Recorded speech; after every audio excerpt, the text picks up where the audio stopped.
You're live.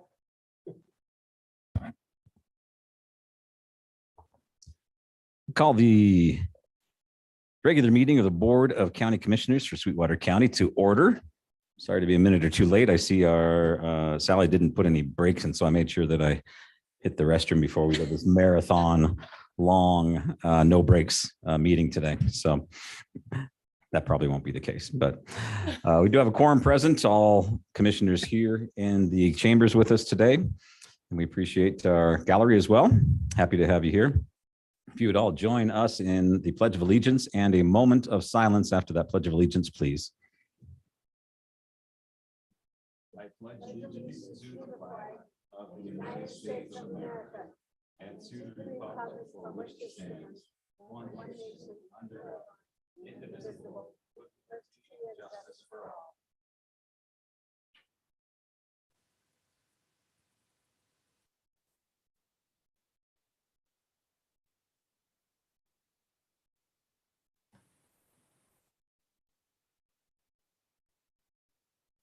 Thank you.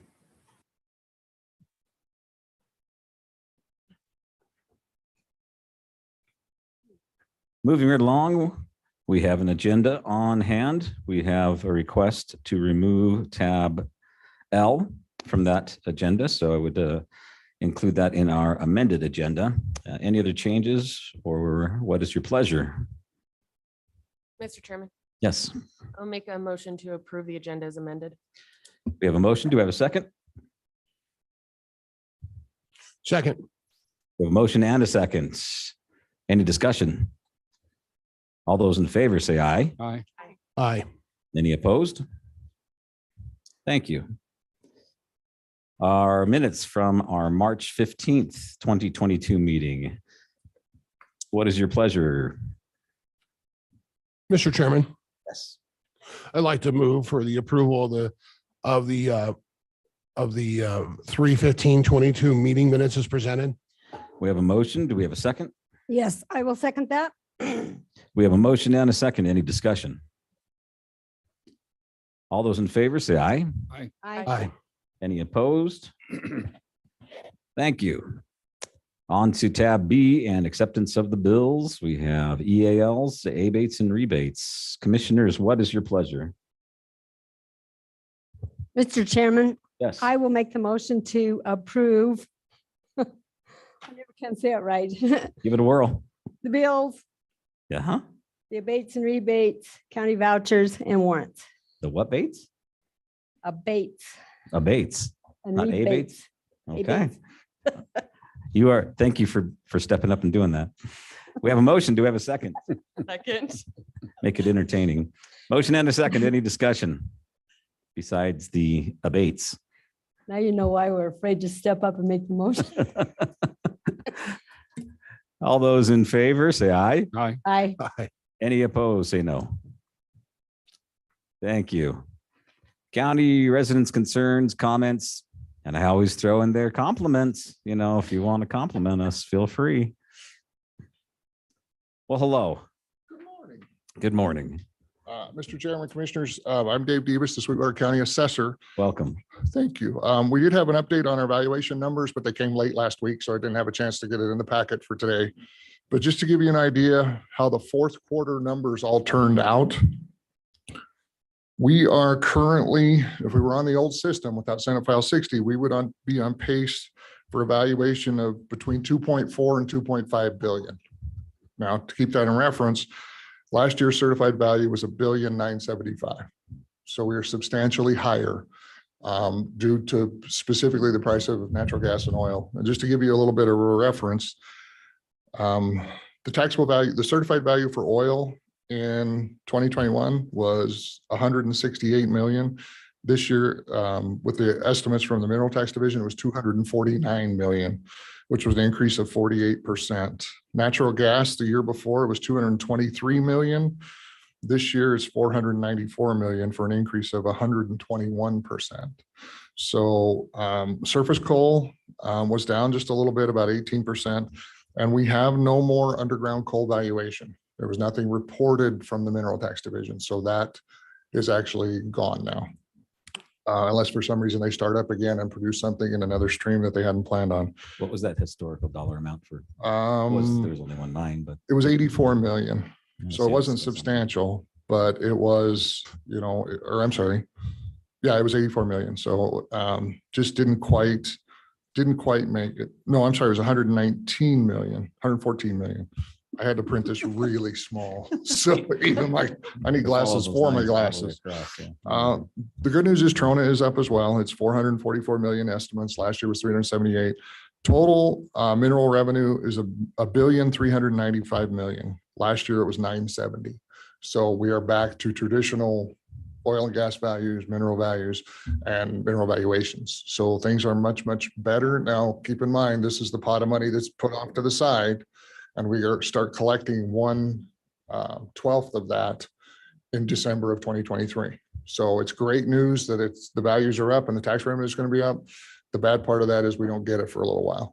So that's just to give you an update on that. Another thing to update you on was the county treasurer's office did receive their first payment of monthly ad valorem taxes for the mineral industry. It's not complete. There are some big payers that are missing, but I think they're working through the system. But they did get a payment in the last couple of days that is actually going to be received like the new system is supposed to be. So things are on track. I think there's going to be some hiccups, but we did at least get a payment at this point. So things are good. And I would stand for any questions if anybody had any. Questions? Okay. No. All right. Dave, thank you very You're much very for welcome. the information. Mhm. You bring us the bad news when it's bad, and you bring us the good news when it's good. So thank you for always doing it. Thank you, Dave. Mr. Stith. Representative, good morning. Good morning, Mr. Chairman, Commissioners. I thought I'd just say hello first time after the legislative budget session that I've had an opportunity to be here. Just wanted to stop by and say hello, tell you things that you already know, the good, the bad, and the ugly about the legislative session. On local distributions, the good news is the 105 million was in place, and then another 15 million was added on top of that for distributions to local counties, cities, counties, and towns. That extra 15 million is weighted, frankly, for small communities. So for example, Granger's piece of it doubles what they get, whereas for the cities and counties, it doesn't have as much of an impact, but at least that's there. As you know, the bills that give the county commissioners the authority to increase county local elected officials' salaries, that passed. And see, that's on your agenda to talk about. So now that's in your court to deal with. Let's see, you saw on redistricting, the county clerk will be talking to you about that. We have kind of an ugly compromise. I think there'll be 62 House seats and 31 Senate seats, which I spoke against, but that's what happened. So for Sweetwater County itself, I don't think it has a lot of practical impact for the average voter on the street. I don't think they'll be noticing that too much. As you know, for whoever's doing your grant writing, I think they'll be in high gear, okay? Because the State Loan and Investment Board will have $185 million to dole out. 85 million of that is for hospitals and related healthcare facilities. 50 million is for water and wastewater. And then 50 million is defined as non-water or where water is a lower priority. So that's kind of a fuzzy category, but those are ARPA direct. So the structure of how the ARPA funds, as you know, were distributed was essentially to create categories and then have the local cities, counties, and towns apply for them. On the what I regard as somewhat bad news front, House Bill 47, which changes how local impact assistance is calculated, I think that's not good for Sweetwater County, because it was the case that for a large project, the impact assistance could be as much as 2.76 cents of the sales and use tax for a large project could be counted as impact assistance that the counties would get back. For really large projects, that's been cut a lot down to 1.5%. So when you have, say, a large expansion over $800 million, we'll have to be careful about how to make sure that the county gets all of that.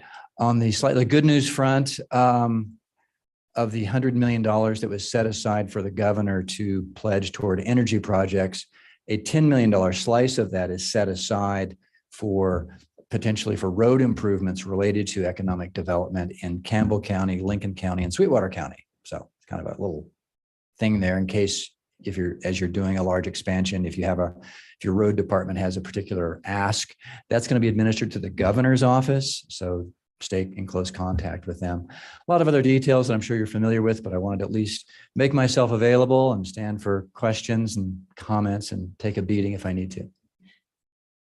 Thank you. Appreciate the work. It's never easy down there, the sausage making and the hullabaloo that goes along with it. And this year, as much as any, so questions for Mr. Stith, our representative. Thank you. I got a question, please. Yes. On the 100 million from the governor regarding road work and that type of thing, it's available till it runs out, or is there an end date? Do you recall?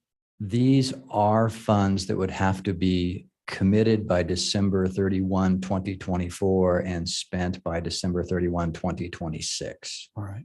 Okay. Thank you. So there's some time there.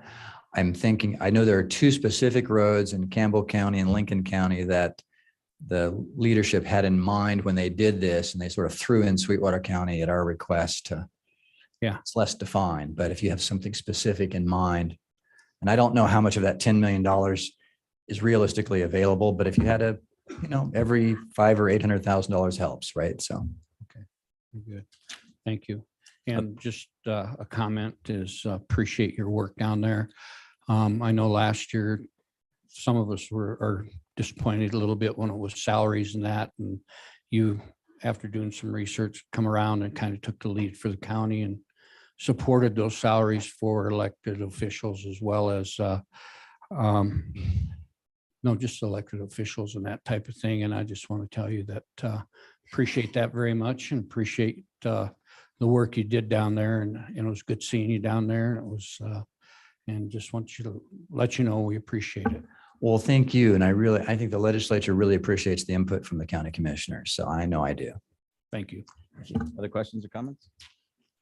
I'll say thank you for stepping up into the gallery during a fellow local representative's impassioned speech about the commissioner supporting something. And you came up and were like, do you guys really support this? And I was like, no, absolutely not. We don't.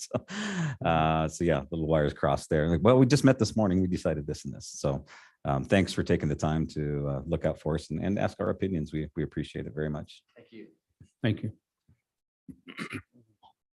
Other comments and concerns? Cindy Lane, tell us a story. I love to tell stories. Okay. I brought my glasses just in case you ask me questions, and I have to look at these little baby numbers on here. Dave can help you out with that. Dave, you're going to help me? I've got mine. I remembered them. Okay. Good morning, Chairman, Commissioners. I just wanted to take a moment. Our drafts too were kind of ready after the meeting time to get in on deadlines.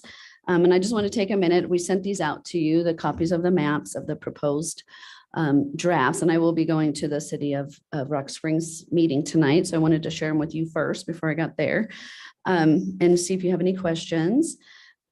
This is all due to redistricting. We had the redistricting and it kind of chopped Sweetwater County up a little bit, and we've done the best we can to make it as easy on our voters, because my end of it is making sure the voters are not disenfranchised and making sure that everyone's addresses are in the correct House districts and such, so they know where to actually run here when it comes up to filing period begins May 12th. So we have to have all this completed by May 12th. I'll be coming to you May 3rd for the final approval, and then the real work begins, and Miss Destiny will be sequestered somewhere so she can get this done before May 12th, after the May 3rd meeting. So we get about 6 days to get it all done and make sure it's correct. But I just wanted to share with you what we had to do with that. The way the lines came through, a lot of, there would have been 13 to 17 new splits in the different precincts. So part of my job is I'm able to redraw precinct lines. We kept the majority of people in their current polling locations, because that's always, most people don't know their precinct numbers, but they know where they go to vote. So we did the best we could to redraw the precinct lines. You will notice on there, a lot of the precincts have new numbers. And the reasoning behind that, and that's why I want to talk to you today, is the reasoning behind giving new numbers and not just keeping the old ones is because that's for historical data. So if you come in and ask what happened in precinct, so my precinct's 5-4, it's now going to be 5-8. The reasoning is if you come in and say what happened in precinct 5-4 in the 2016 election, and I've combined everything, you don't have accurate data anymore because our system is a live data system. So every change I make impacts it immediately, and you cannot go back then and get that snapshot again. So in order to do that, we created new precinct numbers. We just found the next one in line and went with that. So if you, with like Green River, their district or election district 10, and then we just changed their numbers. I kept the election districts the same so that the first number is the same. It's just going to be the precinct number that changes. And we did redraw some lines to combine some of those precincts that have the exact same ballot. So there's no need to have two separate precincts if you have the same ballot. I have spoken with one of the party chairs, and I'll speak with the other because it does affect precinct committee men and women potentially. And we will do that here shortly. We have 15 days before, but I'll get that done. So I just wanted to show you what we did to redraw the lines to keep those splits out of there. Because what happens when you create a split is if you have less than 100 people, which is ideal for a precinct is 100 or more, I can then tell how they vote. One of our splits would have had 3 people in it. If one person shows up and it shows this split, you're going to know exactly how that person voted. So that is not okay. So we did redraw those lines to make sure it encompassed everything we could. We will have a few people that are moving polling locations due to numbers, but we did as the best we could to keep them either closer to their home or it's on the same street. So we had a lot going to the HHS building, and we are keeping Bunning Freight Station. So we just moved 300 and something people from the HHS building just down the street to Bunning to keep the HHS building from being to keep it in compliance with fire code and such. And then the other one we split, and actually some people were going over to the college, but now they'll go to White Mountain Library and it's closer to their home. So we made sure it wasn't more inconvenient for them. But I just want to explain what the maps were and what I'll be presenting in Rock Springs tonight so that you're aware. Any questions? Questions?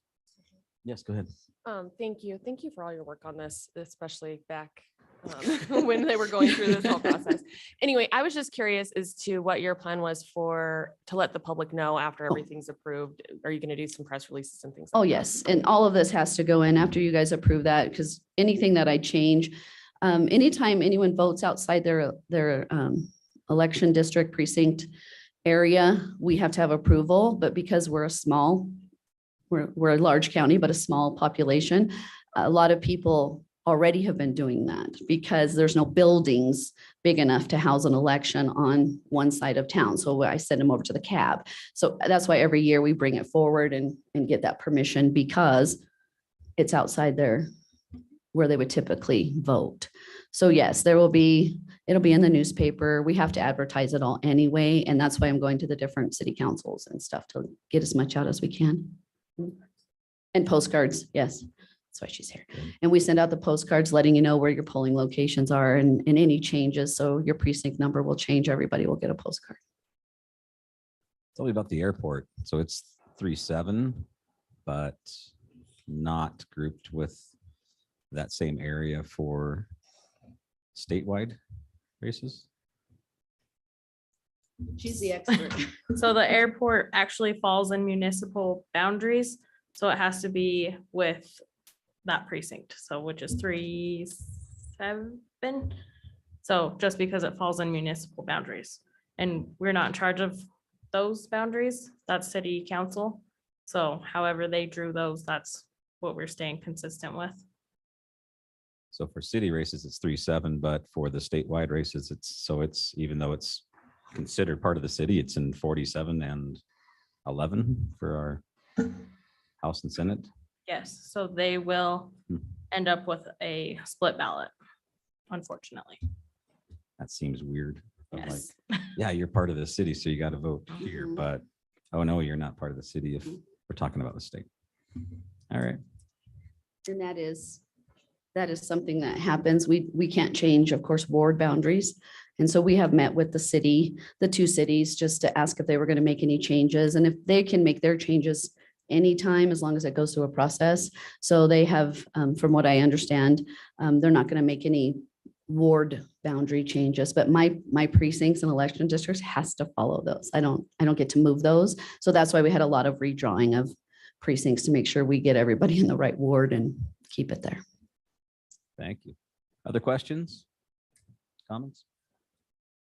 Okay. Okay, thank you. Thank you, Cindy. Much appreciated. That is a lot of work right there. Glad it's not my work. Don't touch the maps. Any other public comment? Excellent. All right, then we'll move on to tab C, National Communicator Week Proclamation. Let's try that again. National Telecommunicator Week Proclamation. Come on up and I will try to get untongue-tied. All right. Chairman, Commissioners, for those of you that don't know me, my name is Rick Hawkins. I'm the director here at the Joint Communication Center. For a number of years now, on the national level, public safety telecommunicators have been honored with a week of celebration for the jobs that they do. And it usually falls on the second week of April. This year, it's April 10th through the 16th. And as part of that celebration, I know that the governing bodies and our funding entities do proclamations for things like that. So I appreciate you entertaining this and putting it on your agenda. That's really all I have to say. Mr. Chairman, would you like the proclamation read? Would you like me to do it or Feel free. Please someone do. else? Okay. Whereas emergencies can occur at any time that require police, fire, or emergency medical services, and whereas any emergency occurs, the prompt response of police officers, firefighters, and paramedics is critical to the protection of life and preservation of property, and whereas the safety of our police officers and firefighters is dependent upon the quality and accuracy of information obtained from citizens who telephone 911 communication centers, and whereas public safety telecommunicators are the first and most critical contact our citizens have with emergency services, and whereas public safety telecommunicators are the single vital link for our police officers and firefighters by monitoring their activities by radio, providing them the information and ensuring their safety, and whereas public safety telecommunicators of the Sweetwater Combined Communication Center have contributed substantially to the apprehension of criminals, suppression of fires, and treatment of patients. And therefore, it be resolved that the Board of County Commissioners of Sweetwater County, Wyoming, do hereby declare the week of April 16th or April 10 through 16, 2022, to be National Public Safety Telecommunicator Week in honor of the men and women whose diligence and professionalism keep our city and citizens safe. Signed 2022 by the Board of County Commissioners. Thank you. And I'll add in just the one paragraph there that whereas each dispatcher has exhibited compassion, understanding, and professionalism during the performance of their job in the past year. Didn't want to skip that part. That's great. Correct. Excellent. Any other comments? No, I don't have any. Just appreciate you doing this for us. Absolutely. Questions at all? Yeah, Mr. Chairman. Yes. Correct. Just want to say it's been an honor to serve as the liaison to the Joint Communications Board last year. And I'm going to quote former committee person Jim Walmsley, because at the end of every meeting, he said for open comments, Chief Walmsley would always say, I just want to thank our dispatchers for all their work. And I think this is a great time to recognize them and thank them for their great work. And Jim actually said it at the end of every meeting. It just rolls, but I don't think we can underline the importance of what they do. So thank you very much. Thank you. Other comments? Yes. I would like to echo what Commissioner Lloyd stated. Thank you for your work. Thank you for the work of all of your dispatchers. You guys do a great job. Yes, Just a thank you. Just a great thank you. absolutely. Then what is your pleasure in the proclamation recognizing our telecommunicators. Mr. Chairman, Struggle for me some reason. Yes, Roy, I hope you say it better than me. I'd like to make a motion to approve and declare this National next week, National Telecommunication Week proclamation as presented. Thank you. We have a motion. Do we have a second? Second. We have a motion and a second. Any discussion? All those in favor say aye. Aye. Aye. Any opposed? Excellent. Rick, we do really appreciate it and the work that goes on there. And it's absolutely needed and very much appreciated. So thank you. All right, thank you. Thank you, Rick. Tab D, Sexual Assault Awareness Month proclamation.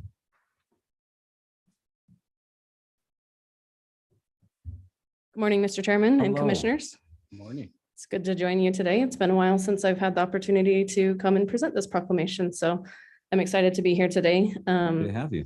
We would like to request that April be proclaimed Sexual Assault Awareness Month. We Mr. like Chairman. to, Could you introduce yourself and your position Yes. first, just real quickly? So thank you. Yeah, my name's Tanisa Congdon, and I'm the Director for the Center for Families and Children with the YWCA. thank you. Thank you.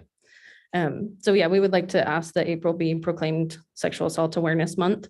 Every 68 seconds, an American is sexually assaulted, and every 9 minutes, that victim is a child. Meanwhile, only 25 out of every 1,000 perpetrators will end up in prison. So in the past year, the YWCA assisted 70 survivors of sexual assault, with more than half of those survivors being children. So we as a community, we want to know how we can help sexual assault survivors. So first, we can start by believing the false reporting is very low. 90 to 98% of survivors are telling the truth. And I would like to invite you guys to join us in Denim Day, which is April 27th. This is a campaign that began in the 90s in an Italian Supreme Court when a victim went in front of the Supreme Court for a case. And it was stated that there was not a sexual assault because the victim was wearing tight jeans and thus would have given consent by helping remove those jeans. So the next day, people in Parliament in Italy joined in solidarity with the victim in wearing jeans. And since then, it's been a worldwide phenomenon where people wear jeans on April 27th to support those survivors and the victim blaming questions and ideology that is out there. I would also like you to join us on April 30th, and I provided a poster to Sally to share with you guys. This is our annual Run with the Badges. This year we'll be recognizing all victims of crime, not just sexual assault, and we are partnering with the County Attorney's Office, 4 local law enforcements, and we are excited to do this race and honor law enforcement as well. So I would like you to be invited and join us for that. We'll be doing some awards for law enforcement and other victim service providers. And I don't have the proclamation in front of me, so I would like to ask that one of you guys read that. Excellent. Just how far do you have to run? It's a 5K or a 10K. Right. Just, I don't run any of them. I stay as but, well. and you can walk as well. Yeah, it's Bike? you can bike. Yep. Count me in. Yep. Kid friendly, dog friendly. We'll have some light refreshments afterwards, so it'll be fun. People-friendly. Excellent. All Count people. me in. Any volunteers to read the proclamation? Thank you. Whereas the Sweetwater County Commissioners recognize the importance of designating a time devoted to increasing public awareness of sexual assault and support the agencies providing services to victims of sexual assault. And whereas volunteers and service providers in our community work to provide a continuum of care and services to sexual assault survivors through a 24-hour hotline, counseling, support groups, advocacy, medical care, and education. And whereas the YWCA Center for Families and Children program promotes sexual assault prevention by offering educational presentations to schools, churches, and civic organizations, as well as professional training in collaboration with medical, mental health, law enforcement, educators, and criminal justice personnel regarding sexual assault issues. And whereas the YWCA Center for Families and Children requests public support and assistance as we hold forth a vision of a community free from sexual violence. Now, therefore, we, the Board of County Commissioners in and for Sweetwater County, Wyoming, proclaim the month of April 2022 to be Sexual Assault Awareness Month.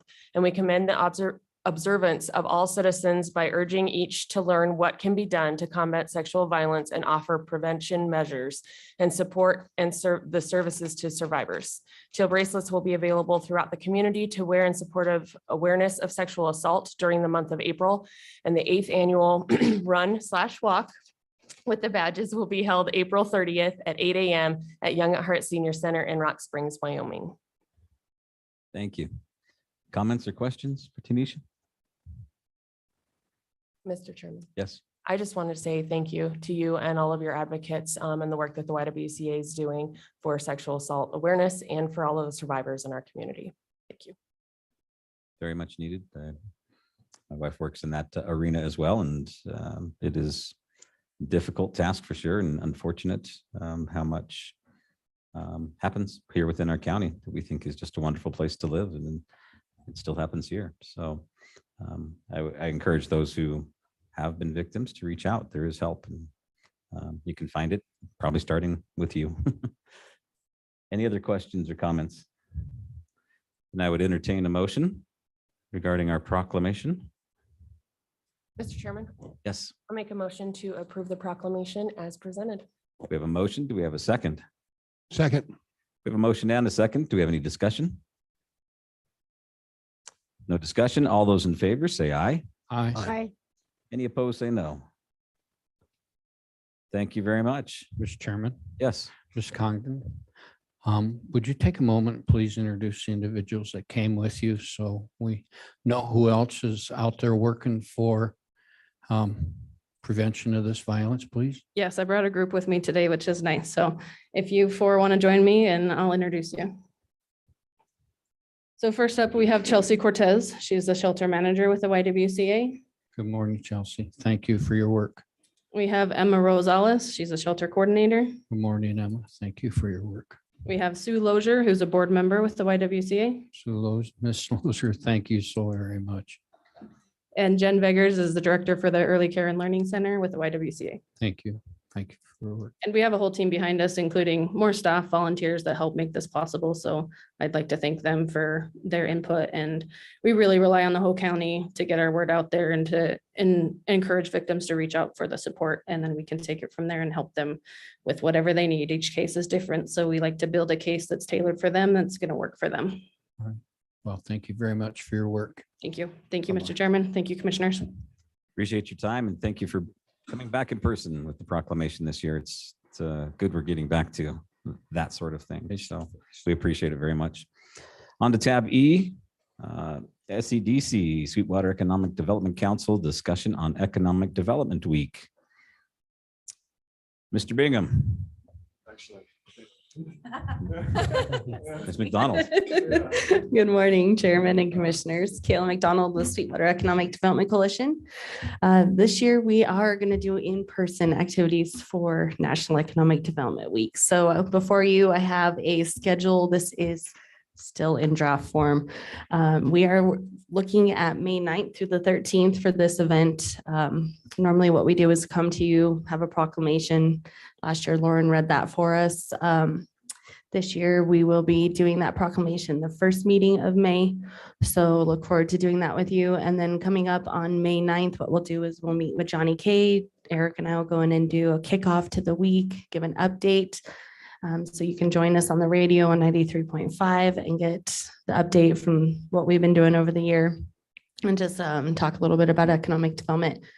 Tuesday, May 10th, we're going to plan for a breakfast. And right now we have requested some presence from one of our elected officials, which we're not going to say anything until we have it firmed in date, but we have asked to have a very special guest join us that day. And it will be at Santa Fe in the morning at 8:30. And we would also like to encourage one of you two to join us, any of you guys actually, that could get up and give an update on what the commission's doing, anything from your perspective as far as celebrating Economic Development Week. So I'll let any of you guys line that out. And to be someone else, I wonder what we're doing all the time. So someone's going to have to do that. Okay, great. Well, I'll let you pick that person. So it's in your hands. Just let me know. What we're going to do is a request for 5 sponsors, and one of those 5, we're asking if you guys would be willing to sponsor with us. We're asking for $150. That would give you a table, 8 people at the table. And so you can pick if you have other guests you want there. And then that breakfast will conclude and we will go into Ladies in Leadership, which will be a mixer here in Green River that we're partnering with one of the new local businesses here in Green River. It's a yoga, wellness, spa and boutique, which is Beauty and Bliss, and Casey Cookert Consulting. And they will have a nice presentation and that mixer. And then Wednesday, May 11th will be an entrepreneur virtual seminar. As you remember, probably about a year ago, we talked to you about Mo Collins. She did a nice study here on our entrepreneur environment. So we have invited her, and she's going to put together a virtual seminar for entrepreneurs and small businesses. Thursday, May 12th. This is going to be in place of what we came to you, I believe, in fall and talked about doing some town hall events. We found that with what's going on with your plans for 6 Penny and doing public comment, maybe what we would do is kind of pivot a little bit more into giving an update to our business community on what's going to be happening with workforce needs in Sweetwater County, the things that are going to be changing within our industries. So we are going to do a 2-part panel. The first one will be at the college in Rock Springs, and the second one will be the week following. We're still finalizing some dates, but that first one will be discussion on workforce and the overall economy. So we will have some panel members from the workforce side, so the community college, and we have also asked County Assessor Dave Davis to join us as well. And then the next one will be on industry, and we're hoping to encourage the business community to come in, get an understanding as to what's going to be happening with some of the expansions within industry and what their employees and what they're looking for to prepare for that, because there'll be an influx of people coming in. And then May 13th, we are looking at another virtual training that is to be announced, but this next item is not part of Economic Development Week, but we'd love to tie it in. The Wyoming Business Council will be here on May 26th, and they will be doing a resource workshop. And I encourage everybody who can attend that, from elected officials to community members into the business community. This is a great opportunity to get in, understand what your Wyoming Business Council does, understand the grant process, loans, small business resources, everything into knowing what your local regional director does and some of the staff as well. So we have that coming up, and that's really all for us right now. So we're excited for that, and I'll take any questions or comments, and if Eric has anything to add as well. Eric, anything to add? Just thanks to Kayla. She's done a fantastic job organizing and planning all these events. And we would like to encourage all of you to participate as much as you can. The town hall thing, we just got really busy. We're short-staffed. That's what's happened. A lot of good business leads and such that have occurred that we just haven't been able to put those together, as we talked about 3 or 4 months ago. So we think this is a great opportunity to get businesses involved, which is what the crux of doing the original town hall. So just ask for your support and sponsorship. Well, much happier to have you working on real live actual businesses moving here, growing here, as opposed to setting up an opportunity to talk to me. That's not that cool. So nice job. Good choice there. Yeah. Questions, comments amongst? Yes, Lauren. Thank you, Mr. Chairman. I also wanted to mention that the IRS did approve the 501 application. And so that has been taken care of as well. So that's exciting. Thanks. Congratulations on that. Other comments, questions? Mr. Chairman, Yes. I'd just like to thank Eric and Kayla for their work. I know Commissioner Shanefield serves on the board, and I'd like to thank her and the board members for their work. As a result, yeah, they are very busy, and I do support you working on these types of things versus worrying about town meetings. We can always get to those when times are right. So, but anyhow, I just want to thank you for all your work and setting this up, Kayla. Every year it's something that, you get it done, and appreciate it very much. So anyhow, thank you very much. Mr. Chairman, Yes. how many members do you have on your SEDC board now? And how many of them are business people? Currently, right now, we have 2 businesses that are represented. That is with Mr. Mark Cowan and Radiant Manufacturing, and Marty Carollo with also All West, I was gonna say All State, sorry. And then we will have a new appointee tonight. That is Keaton West. He will represent the other appointment to the city of Rock Springs. So we are full. Right now, there's 3 for you guys, 2 for each city. So 7, yeah. 7 total and only 2 are business people? Yes. I know you talked about it, including more business people. Have you considered that? That's something we have discussed. It'll be probably like we are looking at also doing a strategic plan that'll be brought up too on how we can incorporate more businesses. This could be a potential for some more task force related work as well. So to get more people involved. Mr. Chairman. Yes, I'm sorry, I didn't mean to. I'll wait till Commissioner Commissioner Tillman finished. Tillman's finished. Well, the other question I have is how many leads have you actually gotten inquiring about opportunities in Sweetwater County in just since January, maybe? Since January, we have had 3. Our 4th one, we are currently working with. Hopefully, they will make a decision soon. That's still confidential, so we can't discuss that. But we did meet with them 2 weeks ago. It was a very good conversation, and we got to tour them around Sweetwater County. So hopefully, we'll have an answer here in hopefully a couple weeks. So incentives might be something that we need to think about for the Economic Development Commission. Absolutely. It never hurts to have that discussion. At any time we can put that on the agenda and discuss how we want to do that between the 2 cities as well. Thank you. Commissioner Wendling. Yeah, I'd just like to remind the public as well as the commission that some of those board members have dual purpose. I was going to say the same thing. You've got Keaton now with Vaughn's. You have the mayor with JFC.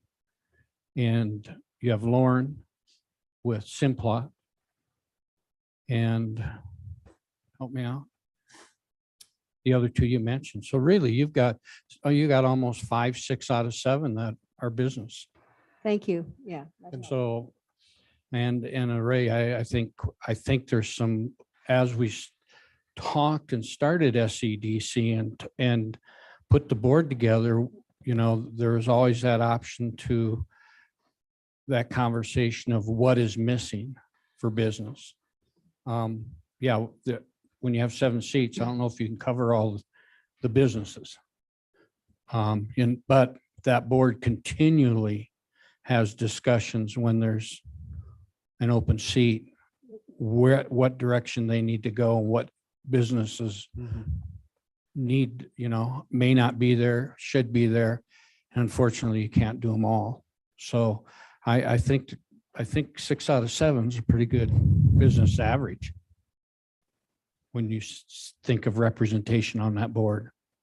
Yeah, thank you. That's good. So thank you very much. Mr. Chairman, Yes, can I make just a quick comment? And I want to expand on what Doc said just a little bit, because when you talk about dual purpose, outside of Simplot, Lauren also represents telecommunication and fiber communication, and which is a huge part when she serves on the governor's boards for that. And I think that is a huge aspect as we look at moving forward. And the other thing too is I know that people get disappointed, I think, with SCDC because they don't see a lot of wins and leads and those things like they should. But I got to be honest, I think economic development is so much more difficult than anyone truly gives it credit for. When I ran as a commissioner, I thought, oh my gosh, why aren't we bringing in businesses? And then I realized, holy moly, there's a reason. And I will tell you, it's not for a lack of effort. And I really feel like it's one of those things where you're competing against every town and county in the entire country. And so as long as we keep fishing, and I think right now, when I met with Kayla and Eric, you know, we really started talking about creating foundations and plans and roadmaps. And those are the wins we need to get right now, because without all of that, you can't recruit businesses. So I feel like we're on a good path and a start. And I want to thank you for your guys' work. So. Thank you. any other questions or comments? Thank you. Mr. Chairman. Yes, I was going to chime in on both of the things that my fellow commissioners chimed in on, but I also wanted to let Commissioner Toman know that I also represent the Southwest Mining and Manufacturing Executive Leadership. So that's got Rocky Mountain Power, it's got the mines, it's got Wyoming Machinery. And so there's a lot of different moving parts. So Yeah, no, I just wanted to know more. Thank you. Yeah, and one more comment, Mr. Chairman. We would land more leads if we had shovel-ready property. We are steps away from shovel-ready property to attract those businesses. Right now, our businesses that we can have an opportunity to land for the most part are those if there's an existing site available, because those are considered ready to go. And if they pass and meet the inspection needs of those leads, then we've got a chance. But until we get shovel-ready property for economic development, we won't have those same opportunities that we see in other parts of the state, Sheridan's, Cheyenne's, and that type of thing. And that's what's going to turn the edge on economic development. There's always going to be those coffee groups out there that are going to bend our ears and say, get rid of economic development. We've heard that since day one, and we'll continue to hear it. The only way it's going to put to bed is when we get property ready, that's shovel ready. So these large industries, these large manufacturing companies will be able to come in and go to and choose a site. But until we get and take the lead and get shovel ready property, and I'm talking primarily whether it's Peru Hill, because that's a site that's been picked, whether it's North Rock Springs, whether it's Baxter, Middle Baxter, and other ones that we've looked at when we first started SEDC. Till we get shovel-ready property, we're going to always have a struggle.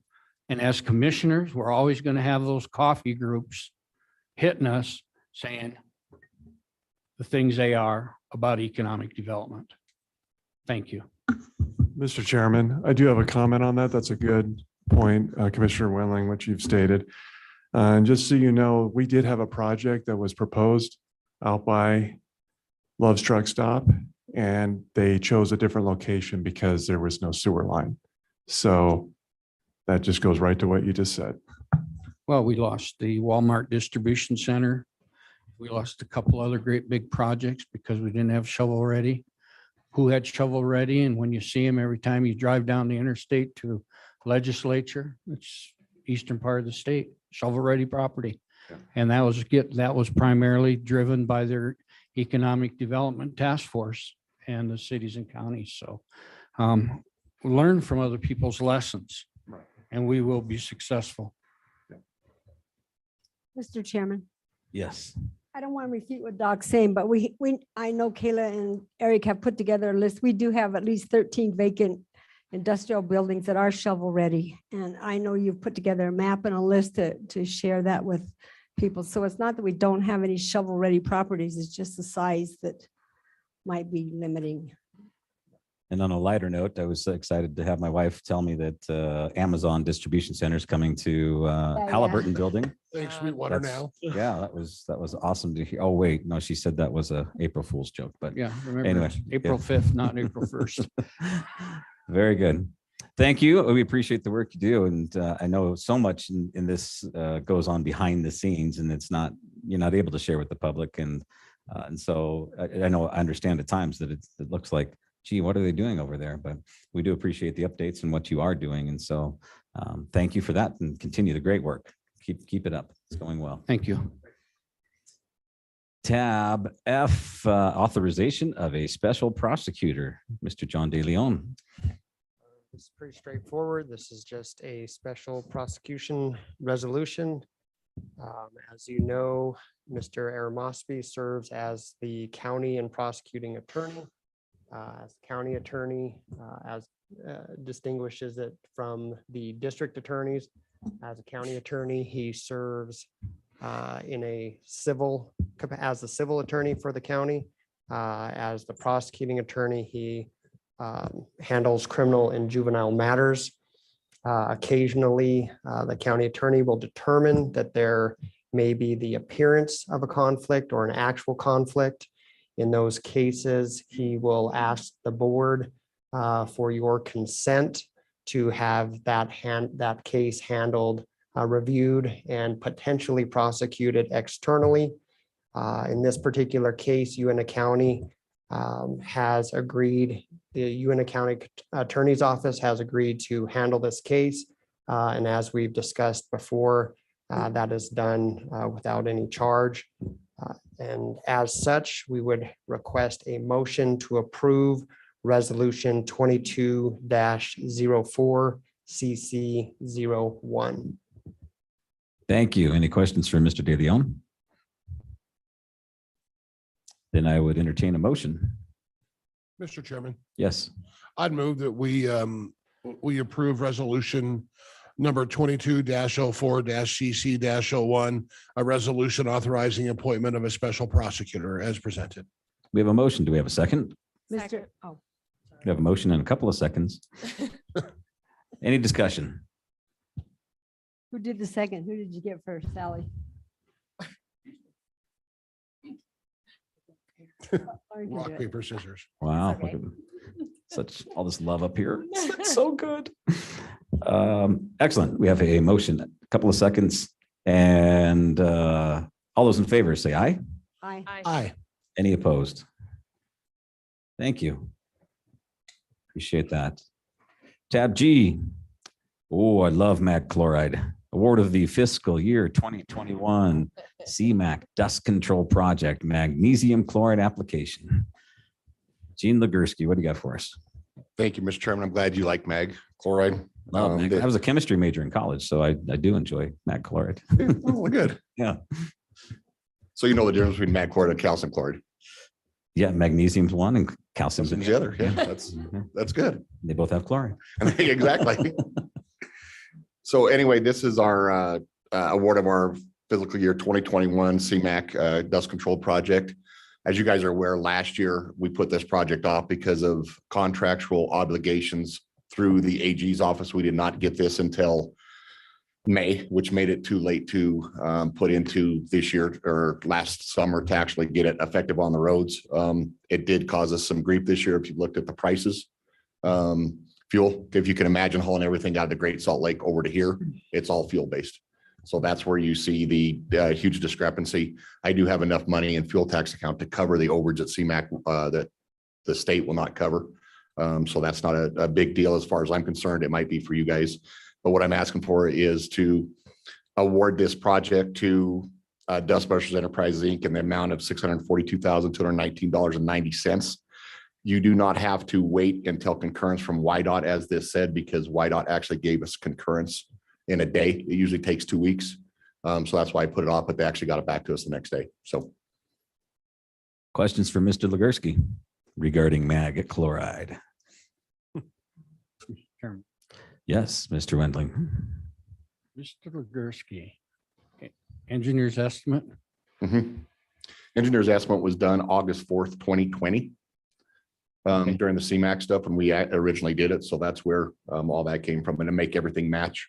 I didn't change it for fuel.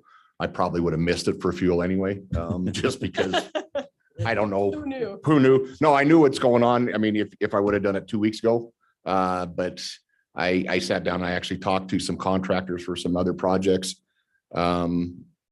Mainly the big one that YDOT's using out there, and they're still getting eaten up by fuel costs. So That's incredible.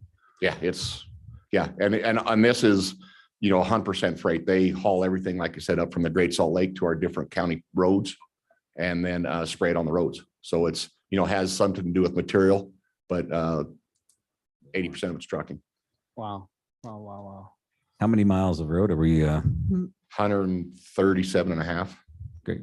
And a half. Good. Yes. Got to get the half in there. Didn't want to miss that last half. How long's the bid good for?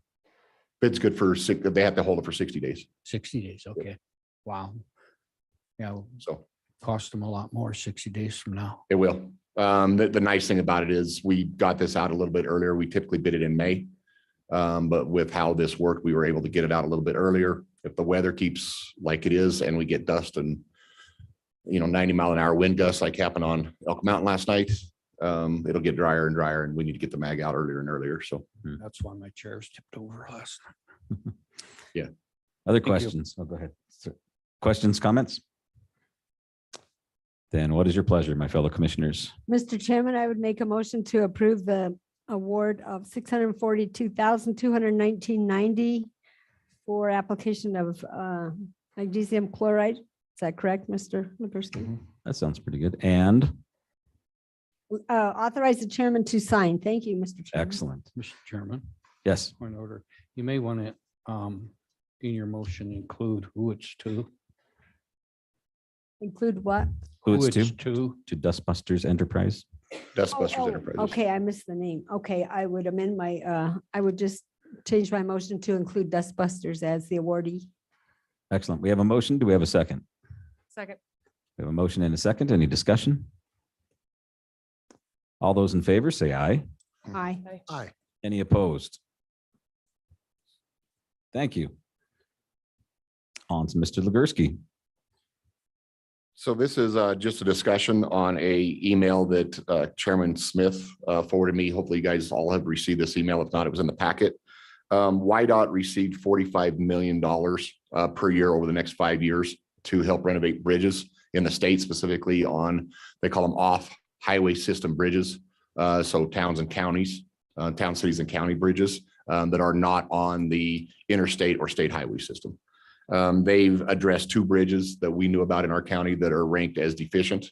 Both of those are, I want to put that out there, they're ranked deficient because they have to be underneath the legal limit to haul 80,000 pounds on. You can't haul 80,000 pounds on, they're restricted. When a bridge isn't deficient, they could have some problems, but they can haul over that legal limit. So there's no restriction on that bridge, depending on how you're axled. The 2 bridges, one's on County Road 5. It's actually almost up by Highway 28 across the Big Sandy on the Blue Rim Road. It's called the Gaston Bridge for anybody that's familiar with that area. Don't know exactly when it was built. Looking at the type of bridge that it is, it was probably late 40s, early 50s. It served its useful purpose, but it's just time to replace it. The other bridge is down on County Road 62, which is the Clay Basin Road. It's just past the Simplot pumping station as you head across the county or the state line to the gas gathering plant down there that Mountain Fuel or Questar or Dominion or whoever it is now runs. And that is a major bridge. We've had to repair it twice in the 6 years that I've been here. Don't know exactly what that bridge was originally built in 1930. It was again replaced in 1981 when they did do the compressor station down there. Mountain Fuel and the county actually went in as joint partners to build that bridge. One of the interesting things, I don't know if you guys know about this, being an engineer, I kind of tend to get weirded out about little things, but a typical set of bridge plans now is over 100 pages. When that one was built, it was 5. So 5. There's 5 total pages for the design plans on that. So I thought that was interesting when I was doing some When was the research on title it about page? 6 years ago. When was the You cover have those page and then- five? I have those 5. Yeah, they're scanned on the internet and we've referred to them. Yeah. How do they look compared to? There's not a whole lot of detail to them. Build Throw it the out bridge. It basically says how long the H piles need to be, how long the span is, and where the bents need to go. Other than that, You it's just counted on the contract. kind of the contractor and the engineer out on site to do To everything. do correctly. work. Yep. To make it, wow. Do it. So anyway, that would be the other bridge. What I'm asking is if you guys concur with these, I concur with those. We do have a couple other bridges, but they're either on lower volume roads or as not in as bad a condition. There is a little bit of research that needs to go into these to make sure that we have right of way and all that kind of stuff to work through these. So you feel like these 2 would These be 2 top are, of the they list? did suggest the right bridges. Okay. Very good. Then questions for Mr. Legursky? Yes, I have Yes. a question. Is this totally funded then through that 45 million? Or- Yeah, the amazing thing about that is usually when you do a bridge off system improvement, it's a 9.8% match, 9.82 or something like that. This is 100% funded. You'll just have to roll into their 6-year STIP plan to get it done. So it could be, next year, depending on the bridge, it could be 6 years from now. Who knows? We might have to do a little bit of maintenance on both the bridges in the meantime, but it won't be near the 9.8% match. Good.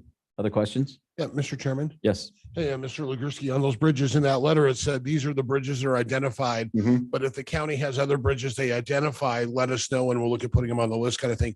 Do you have any other bridges we need to We be do, there's looking at? two, but and I need to clarify this with, if you actually read the letter, it says you need to substitute Okay, if we have other bridges, and I don't want to, these two are the most important bridges very as fine. far as condition and use. We do have a couple more bridges, but I don't think they should be a substitute for these two Okay. bridges. thanks, Gene. Other questions? Then what is your pleasure in concurring with Mr. Ligursky and YDOT on these two bridges recommended being replaced or rehabilitated? Mr. Chairman, I'd be happy to make the motion to proceed with the recommended two bridge projects. Not sure how I'm supposed to state that. I think we just concur with the recommendations. Okay. That's my As chairman, motion. you need to sign, right? I don't need to sign. I'll just write a letter to them. Okay. And then when they come up, there will actually be a contract, MOU signed for those between the white dot, and that'll be brought before you guys. Excellent. So we have a motion. Do we have a second? Second. We have a motion and a second. Any further discussion? All those in favor say aye. Aye. Aye. Any opposed, say no. Excellent. Thank you. Thank you. Mr. Ligursky, before you go, driving back up from Moab, yeah, our snow fences down that 525 and beyond. Been a couple of 5:30. Did you come up through Irish Canyon? No, on 191, but milepost 5. Oh, yeah. 25-ish Yep.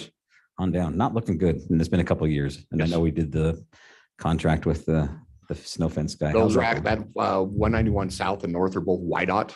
are So they? YDOT takes care of those snow fences, and I know they've been out there working on them, but Okay. you can imagine what the wind does to snow fence. That's all I'll say. I I can don't see- want to go look at them today. I can see what it is. to Yeah. snow. Okay, that's okay. So Yeah. our contract with that It's only on county roads. only on county. Yeah, and roads? we only have, off the top of my head, 12 areas of snow fence. in the Okay. county. It's still working well with that group. That's Yes. been Yeah. 3 years. 3, something 4 like that? years. Yeah, it's still 5 working years. well. Okay. Excellent. Thanks. Thank you. Question answered. Well, you can talk to YDOT and let them know. Looks pretty, there's some think pretty they're bad ones still out there. Tab I, election room request with Cindy Lane and Gene Ligursky He's in just gonna support. hang out in the back. Okay. Good morning again. Good morning to you. Commissioners. I don't know if you remember, a couple years ago, I had requested for a room to be built over here at the courthouse for the election equipment due to, I had been asked to move out of the Roosevelt building. So we were going to build a room over here and we had some money saved out right before COVID hit. And then everything happened for, rebuilding this room and stuff, which was understandable. And so we still do not have a room for the election equipment in this building. We had Homeland Security come out and they did not approve the area we were going to use due to water overhead of the machines and such. In the meantime, Mr. Ligursky and IT, they fixed the room that the election equipment is in. It has bars on the window. It has security cameras. We limited access to the room and Homeland Security did approve that. So we can leave it there now that we're not vacating that building or why I was asked to move out at that point in time. So I can use that building. However, since then, we've moved some offices around and such, and one of the areas that I would use for absentee counting and for my canvas board that allows for the public to come in and view these activities, I no longer have. And I would like to request that we build, and I had Mr. Ligursky come in and he can talk about whether or not it can be done and look where I would like to just build in the back area where my, the big copier and such is off of land records, a wall there that would give me a space that is dedicated to 2 elections, and that can be locked and no one can get in without my permission. And I can keep that big machine that's sitting in my office right now. Is the only place I have to lock in the door.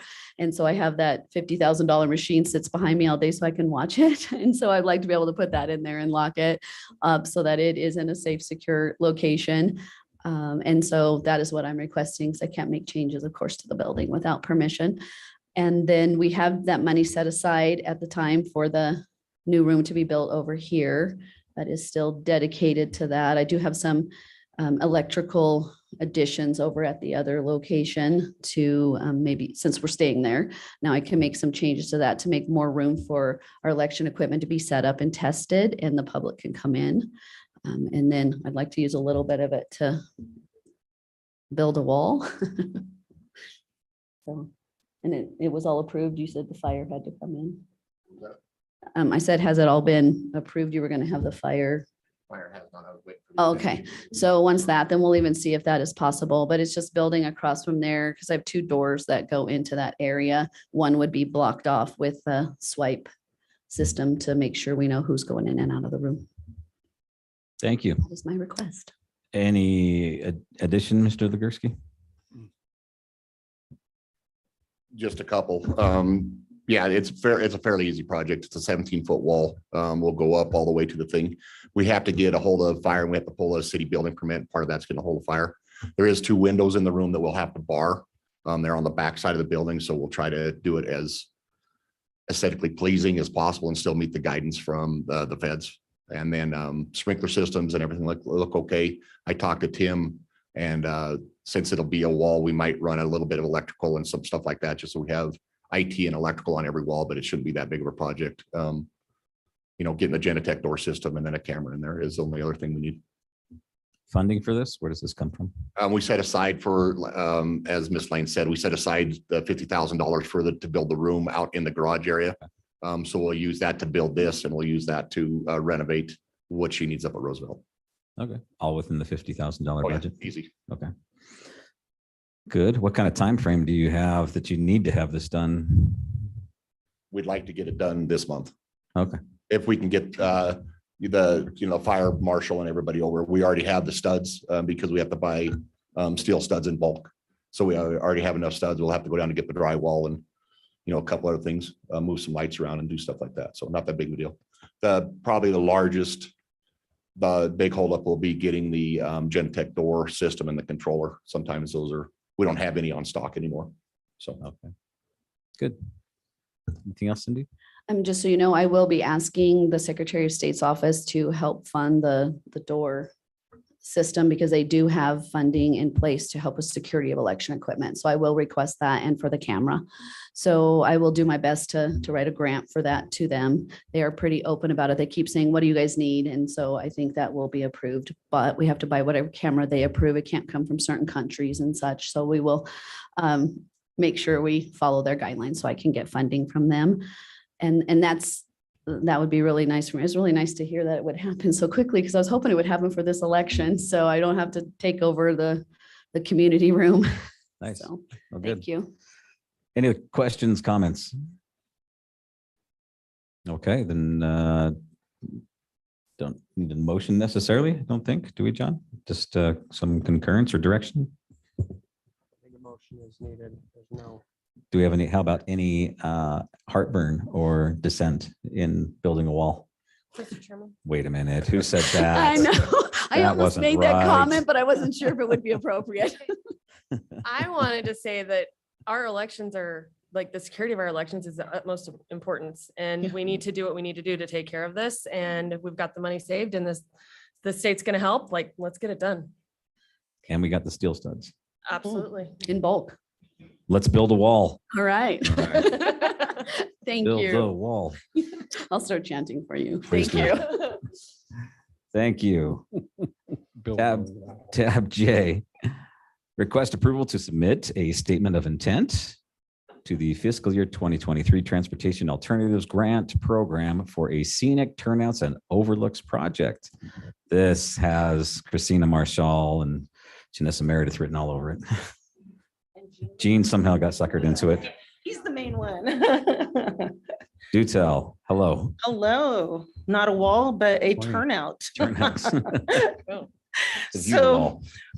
let's see, and you'll come up too. So, okay, so Mr. Chairman and Commissioners, this is actually a very interesting collaboration and opportunity for Sweetwater County. We can apply for federal funding under the Transportation Alternatives Program, or TAP, through the Wyoming Department of Transportation. This grant award requires a cash match of 9.51% and must be completed within 3 years. So the purpose of this funding is to support quote unquote community-based projects that expand travel choices and enhance the transportation experience by integrating modes and improving the cultural, historic, and environmental aspects of our transportation infrastructure. The Sweetwater County Joint Travel and Tourism Board is proposing to develop 2 scenic turnouts with possible trails along the All-American Road, which is the Flaming Gorge Green River Scenic Byway. This project is actually still being constructed, and Jean can talk more about that, as well as Janessa, but I have in your packet an estimated cost of between $200,000 to $300,000, and that would require just under $30,000 match. Some final notes before I give the real experts the mic. This infrastructure would not be owned by Sweetwater County. Usually we like to pay match money for our own improvements, but very importantly, it is consistent with the 2022 Sweetwater County Tourism Master Plan's vision and strategy of outdoor recreation, which specifically identified work on developing and improving the Flaming Gorge experience from the Sweetwater County side of the gorge. Next point I'd like to say is that the submission of this statement of intent, or SOI, is non-binding and does not commit any obligation to carry out the project.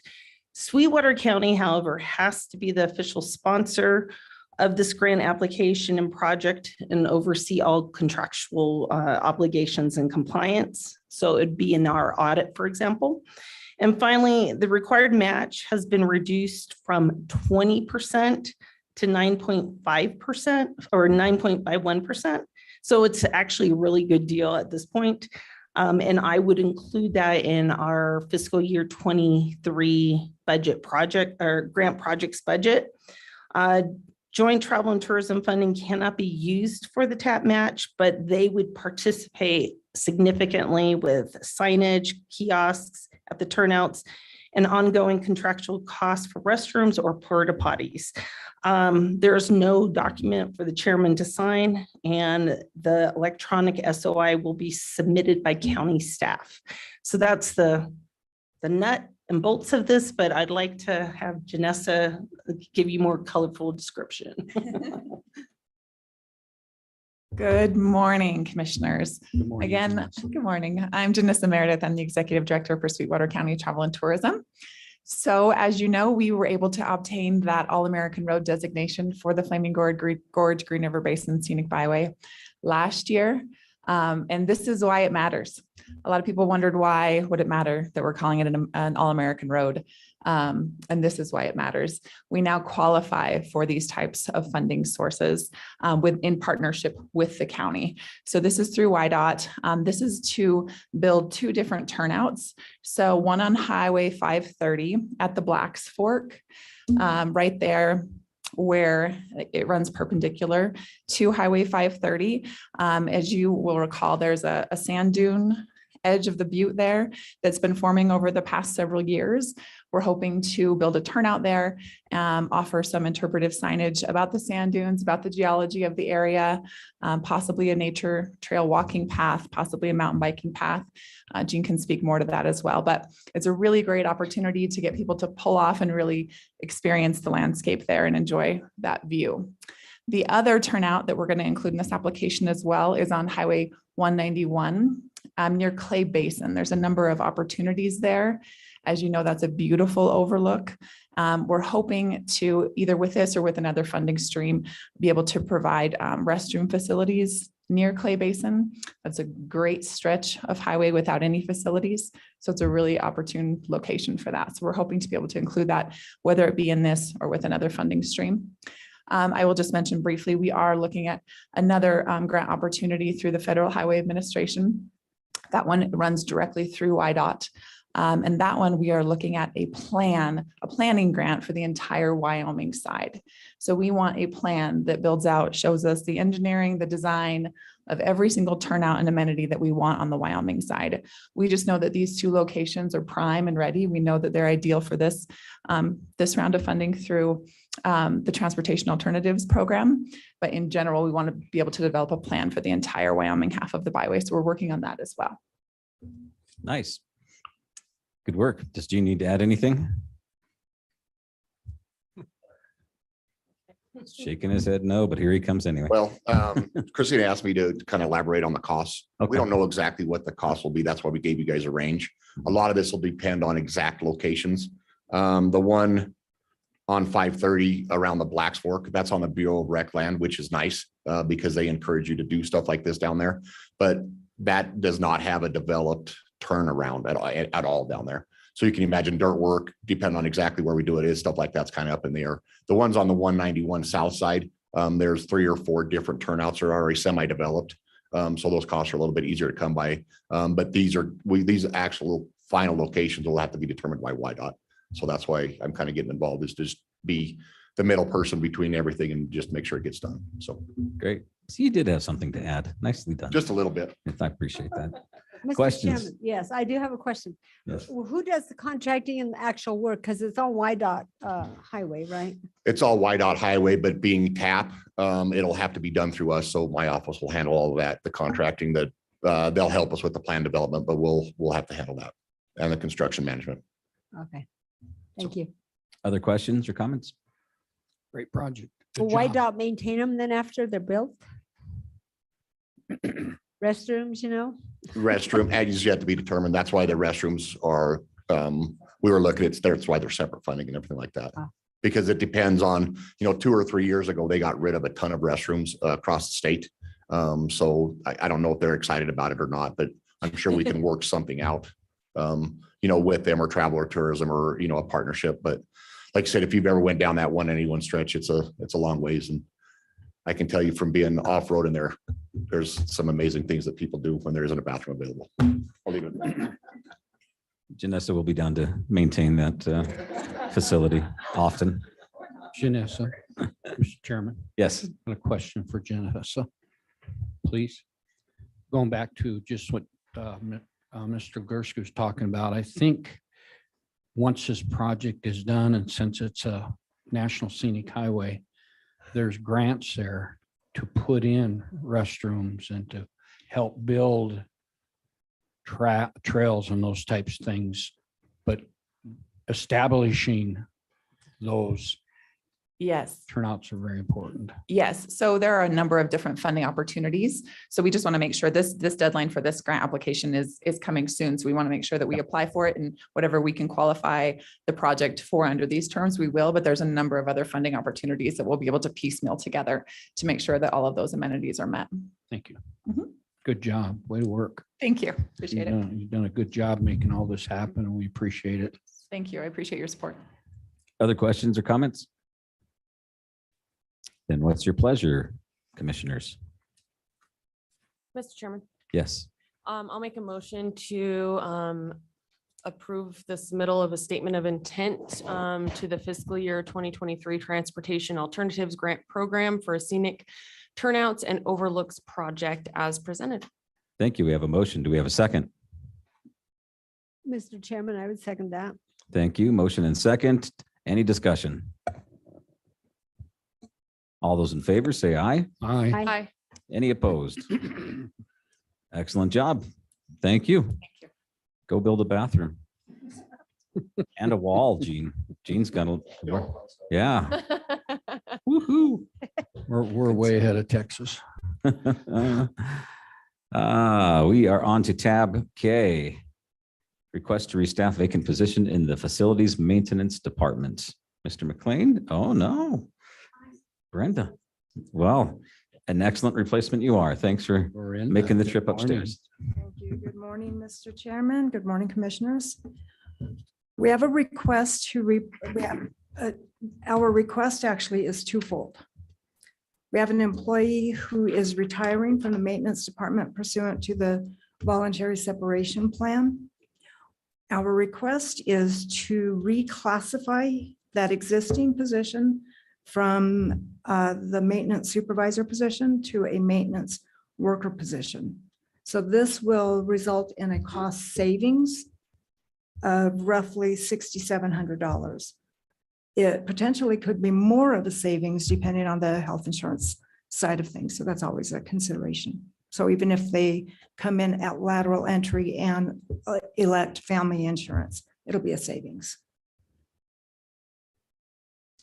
Excellent. Thank you. Questions that you may have, Brenda?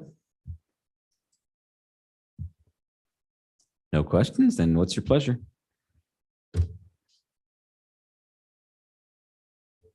Mr. Chairman, Yeah, okay. Yes, Commissioner Lloyd. I'd like to make a motion that we replace, that we go ahead and move forward and hire this position as presented, which would be a building maintenance worker, grade 15, step 5. Thank you. Did you get all that? Which is the weirdest way I've ever done one of these. I'm going to be honest. So Didn't mean to wake you up down there. I'll second the weirdness motion. We have a motion to reclassify this maintenance supervisor position and fill it as a maintenance worker position, and it's been seconded. So any discussion? All those in favor say aye. Aye. Any opposed? Thank you. Appreciate the work. Thanks for making the trip upstairs. Always happy to see you. Thank you. I'm here for the next one as well. Well, then stick around. Tab L, request to restaff vacant position in the district, or we've skipped that one. That has been removed, but we are on to tab M then, request to restaff vacant position in the detention center.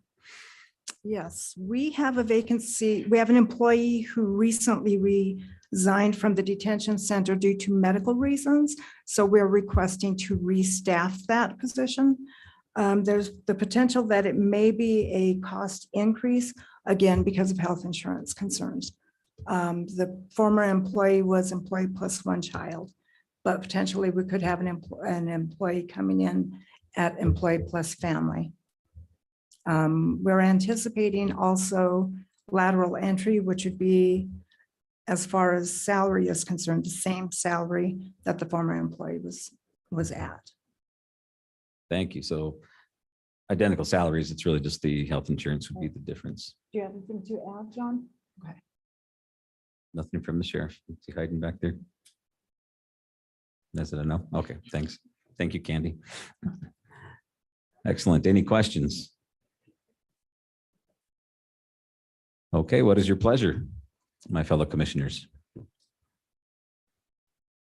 Mr. Chairman, I will make a motion to authorize replacement of the detention center employee. And Authorize the chairman to sign. thank you. Appreciate that. We have a motion. Do we have a second? Second. We have a motion and a second. Discussion? Seeing none, all those in favor say aye. Aye. Any opposed? Excellent. Thank you. Thank you. Oh, you're not sticking around for any more, Brenda? Okay. All right. We're about 5 minutes ahead of schedule. Would be a good time to take one of those breaks that Sally didn't schedule us. absolutely. So how about we go 10 minutes? That'd be okay? 5 after? Okay, 5 after 10. We will come back at 5 after 10 and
all the help I can get. Just a minute, Coach.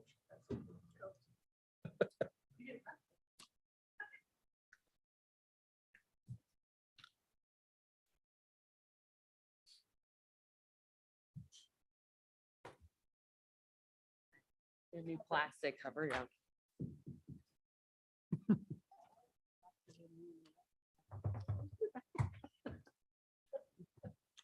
Everybody has to hurry up so they can speak.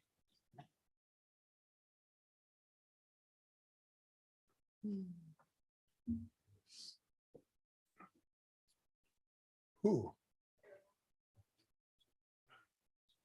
You got a little trim too. I know I was a hair farmer and I grow hair fast. And so it doesn't take long. Just be glad you have it, you know. That's What's that? good. You have it. You know, actually, if I cut it any shorter, you'll see there's spots where I don't. And the funny thing is, my wife reminds me of that more than anyone. Can't see them, so. And I tell her it's only thin because of Heidi. But She doesn't knows follow. better. I know she knows Thank it's you. the truth. Call this meeting back to order. And Sorry. we are on tab N. Review and request approval of amendments to Chapter 3 of the Employee Manual. Mr. McLean here with us today. Morning, Gary. Good morning. I like when Chairman Smith goes into his official voice. You got that? The don't you? official Yeah, voice. Yeah, I did. Sounds like a radio Quit announcer. screwing around and let's get back to work. So we're a couple things and looking for some feedback, but relative to our continued endeavors to update and revise and clean up some policy issues. We're back revisiting Chapter 3, as we discussed before. Chapter 3's kind of got a lot of the meat and potatoes things in it. It's a fairly lengthy section. What we tried to do, because there was some rewriting, reorganization, moving things around, is to provide them kind of in a format side by side with the language to clearly identify changes and also read the current policy. So hopefully that helped. Obviously, it's a little more difficult because of moving things around and reorganizing, but hopefully that helped. The policies were sent out, the updated drafts were sent out. Some of the commissioners, I think Chairman Smith had forwarded some concerns, primarily around the issue of breaks. I met with a couple of those elected officials this week and submitted to, or last week and this week, and submitted to you some updated language to try and address that issue. That discussion primarily centered around the issue that the various county departments have drastically different needs when it comes to breaks. Obviously, if no one's shoveling snow for 8 hours or shoveling dirt for 8 hours or so on and so forth. And so we have custodial groups, for example, that work through the night. So lunch at 3 a.m. is not a real appetizing thing. So they have a little different routine. So basically, tried to expound a little bit on the break issue and focus on the legal parameters, which is at what point the breaks need to be paid versus unpaid, and to provide some clarification that the breaks need to be scheduled or approved by the department heads or managers for purposes of efficiency or safety or whatever, allowing some more ability to customize when or how those breaks occur. There was also some concern addressed relative to on-call compensation. And that issue kind of brings up something that's an evolution of the voluntary separation plan and also the sort of downsizing of county government. As you know, in some departments, Road and Bridge is a good example. We've got, say, 13 less people than we had 10 years ago. So our ability to cover shifts and use on-call or other forms of comp time were greatly more flexible. Today, with less and less people, affording that same degree gets to be more difficult. And so the current position in terms of just on-call comp, just being on-call paid, is one of the changes in there. As the board knows, the comments went back to the board, so the only ones I received are the ones that you've sent to me. And so I think at this point, I'll turn the feedback over to you, see what changes we need to make or like to make or clarify, and go from there. Thank you, Gary. Appreciate the work done on this, and I know it's been much. Questions, comments for Mr. McLean? Mr. Chairman, Mr. Lloyd, I wouldn't mind kicking off if that's okay with you. kick away. Just a couple areas I I'll give have many some I do. notes on. The first was on travel time in the section where it talked about how employees, unless they were drivers, would not be reimbursed for while they're traveling. And I guess I kind of struggle with that a little bit personally, because if I have to go to a training on Monday, but on Monday and be there at 8 and I have to travel Sunday, I'm still putting in time into work if I'm going out of town. So that would be my first thing I'd bring up as a small concern. The second is under the area of separation of employment. It says in most cases, HR does meet with employees. I would wonder if there's a way to standardize the process by maybe having a computerized process that maybe could because I know when sometimes, if I was quitting the assessors, my example would be if I was quitting the assessor's office, it would probably because I was working with Dave Davis, and I wouldn't want to work for Dave Davis, just teasing. And I probably wouldn't want to do my separation interview with that supervisor potentially. But is there a way we could create a standardized process where maybe to take some of the load off the HR department by having supervisors or in-department representatives help in the processes where they can't, so we can collect that data as we move forward? I was glad also to see a section on telecommuting, because I do know that has been an issue among some employees. And I think being able to define giving it to the direction of the supervisor in the position, because unfortunately there are positions that can be done by telecommute, and there's some positions that can't, unfortunately, especially when you're in a customer service type position where you have to interact. But I'm glad that was addressed. And then the other thing is on the change in the break language. I did think that was a better rendition than what we first saw, and I think the difficulty, and you kind of mentioned this, Mr. McLean, is consistency. And part of the problem is, how do you create consistency when what people don't realize is the county, there are so many facets. You have law enforcement, you have roads, you have clerical, you have people doing finances. It's hard to lump it all in one big category. So I think by putting it to the discretion of the department head is really good. I did in that update section, I think it did say something like people would clock out for those breaks, and if it was longer than 15 minutes, that would come out from pay. I still don't know what I think of that yet. I do think they need to be less than 15 or less and not go over, but otherwise I'm okay with how that word has changed. So I guess my biggest thing is I'd like us to consider the travel time. And I'd like us to consider something with maybe a different systematic approach on the separation of employment to get data from all folks. And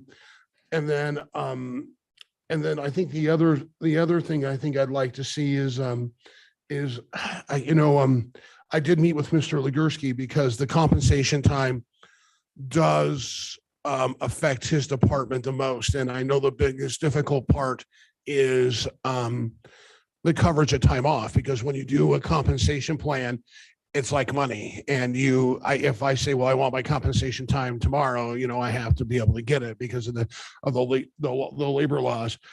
I wonder if there's a way to work through that system a little bit to find a way to make that compensation work possibly.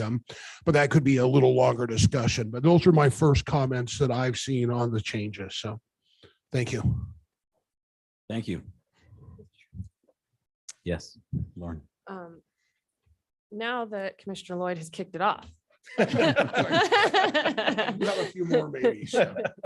He's got to marinate.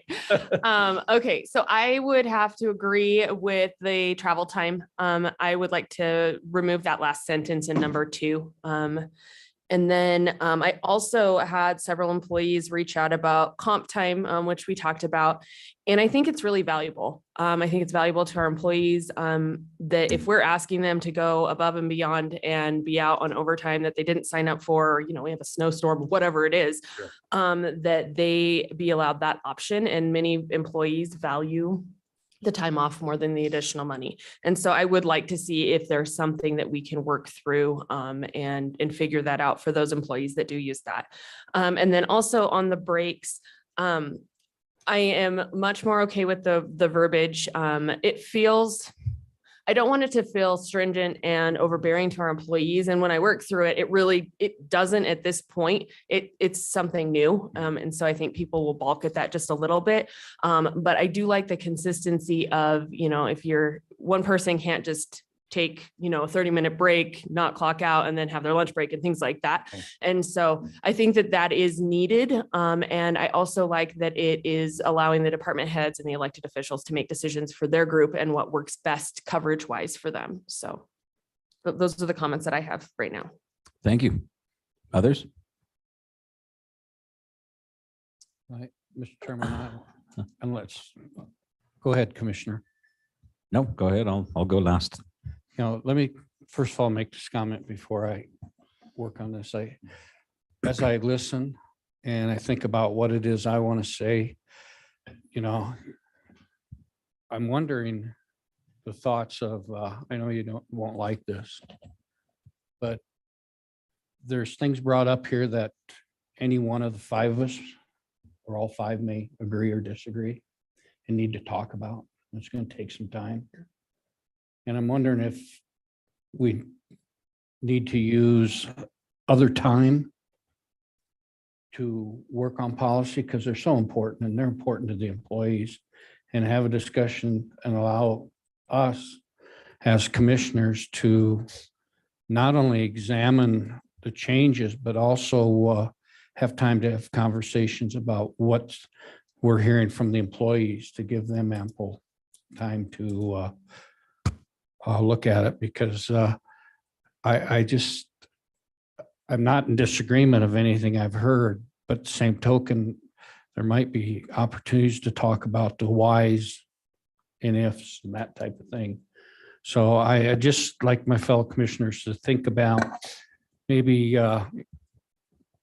taking policy and use some work time to go over them so we can kick them out after that work session so employees can review them. Gary can continue to massage them and then bring back a final product to a meeting so we can say, hey, we can do our meeting business and that type of thing. Now, it's just my suggestion. Were you thinking like a workshop type thing? Is that what you're I'm thinking a workshop for each thing as we move forward, each group. Just, policy is important. And it doesn't get reviewed that often. And we've decided to take on that challenge. And I think to give it its due process, we can do that. But I'm okay with what we're doing as well. But I'm thinking of that because as I go through it and look at the things I'm looking at, I'm not hearing them from you guys. We got a good flavor, but if I bring them up, you might want to think about it rather than prove it today, which I know we still aren't doing that. But again, too, I think we would still have transparency in a work session, but it might be just a little more conversation and that type of thing. That's just food for thought. But anyhow, as I looked at it, Mr. Chairman and Gary, I got to go through this thing page by page. I'm sorry. Yeah. Because that's how I read it and that's how I wrote my comments. So you're going to have to bear with me. Sure.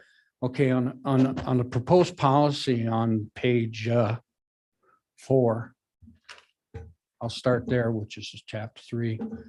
Under B, it talks about the office hours and that type of thing, primarily the office hours and the lunch break. And that. And I'm gathering that's for all employees. Am I correct? Yes. So I mean, I think there's two things. I guess it depends what you're talking about specifically, but the intention is to create some equality. I think if you're talking about the normal work week, yeah, that's used for computation. Okay. Yeah, I agree. I'll with let you finish your No, thing, no. maybe. And okay, but yeah, I think you've got to have some parameters, but realize they're flexible. Yeah. And you may say the office hours are from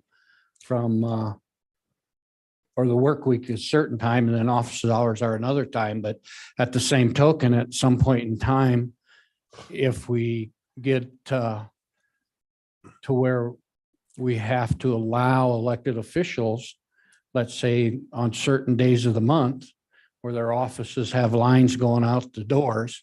Sure. And they know that's coming, to allow them the opportunity to maybe go to flexible hours on those days of the month of possibly having staff here, one group working 7 to 4, another group working 8 or 9 to 5. You know what I mean? So we can take care of the public because that's our job. Yeah, I absolutely agree with you. One of the things that we've got to reconcile with is we've got a state statute for hours of work, and that's come up several times. It's come up in some court cases in Wyoming. It came up when we were at 7 hours a day versus 8 hours a day and some things like that. So part of the restatement of that is the statutory language that a lawful workday shall be X, and trying to incorporate that with exactly what you're talking about is, as we know, and the sheriffs here and others who have 24-hour staffing, obviously for the detention center, is trying to reconcile that diversity with the statutory parameters that we've been given in there. But absolutely, I mean, I think Well, we I'm recognize that it already exists, and how to reconcile those two is somewhat of a challenge. And the other thing too, we have exempt and non-exempt. Are our policies for both? Or does exempt have different parameters than non-exempt? Obviously they're different and there's different rules, and I think those are addressed in here. Hopefully, I mean, if they're not, we'd be happy to amend it, but there's a fairly lengthy discussion in this section about, number one, the difference between exempt and non-exempt and the rules that apply to each. As you know, the main issue obviously is that with respect to non-exempt employees, they're non-exempt from the minimum wage and overtime rules of the Fair Labor Standards Act. So we have to make sure that we account for all time worked. And that's sort of the portion with breaks also, is making sure there's a clear accounting of time work versus non-time work. But I think there's a fairly robust discussion about that here. Yeah, and I agree with you on the points that you pointed out for exempt, non-exempt. Going back to page 3, section 3A, the last, I'll just say the last line, which reads, in accordance with this, the department heads or elected officials shall establish the time and duration of working hours as required by the workload, the needs associated with providing efficient services to the public, to the efficient management of human resources, and applicability law related to conducting county businesses.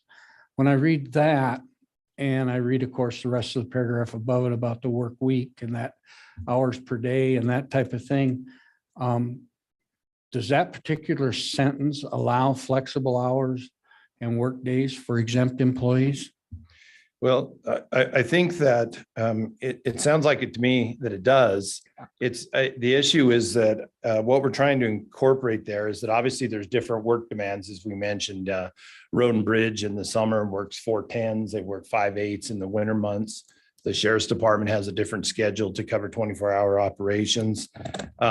So we're, trying to establish that degree of flexibility and also recognize there are areas where there's statutory governance of courthouse hours and things like that. So, But the direct question would be from me is, are the exempt employees exempted from working a regular, being in the courthouse, doing business from 8 to 5 like everybody else is, working only 4 days a week? Sure. And that type of thing? Sure.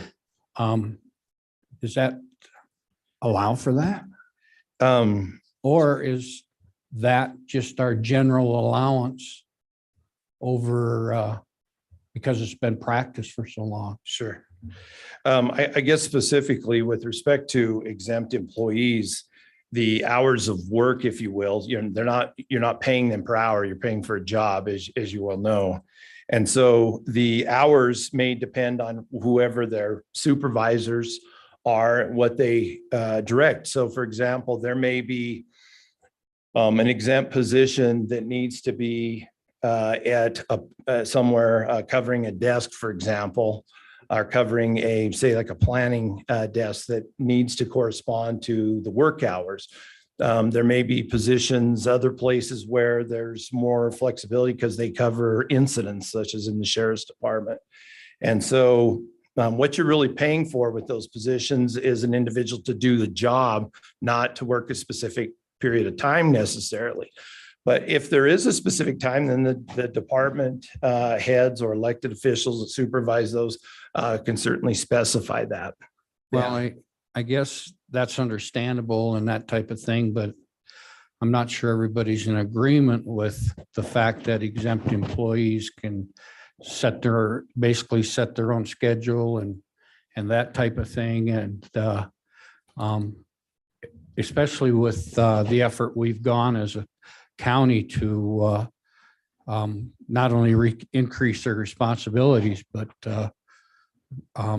pay them for it. So I think there needs to be in my opinion, purely, there needs to be a discussion, because you said a key thing, the supervisors set that. Well, the department heads and elected officials will set it for their offices. Mm-hmm. But who sets it for the department heads? We can't set it for the elected officials because, hey, gentlemen, ladies, you run your ship, just keep it floating and head in the right direction. But we can set it for department heads as a commission. Am I correct? Absolutely. So it's my preference that as we move forward and look at policy, if we're going to not hold all of our employees to the policy, then let's spell it out, whether it's for exempt or non-exempt. And that's where the conversations come in, where I say, I don't know if we have time to debate that during a regular meeting, but in a workshop, we could level that out. Because I was an exempt employee as a middle manager for a $80 million business, running a probably $20, $30 million budget. And I was an exempt employee, but I'll tell you what, there's nobody that put in more time, more hours than I did in that business. I could have used it that way of come and go, take what I want. But no, we didn't. And we were expected based on our supervisors, i.e. the board. Sure. And the superintendent. So I just think, commissioners, as we work through this and that type of thing, I think we have to define if we are truly the supervisors of the department heads, which I keep hearing we are. There was a time I didn't want to be, but I'm a wannabe. We are, so we need to dictate expectations. If for our employees, not for some and not the rest. Our leadership sets the tone. Our leadership models what our employees need. So as I read through this, I really think, commissioners, we have to have that discussion. Are we going to continue the practice, or is we going to change the expectations? We constantly keep changing them for the non-exempt, but we never have the conversation about the exempt and that type of thing. And part of that conversation, I don't know where it's at, is we need to talk about working outside of the office and that type of thing for our employees.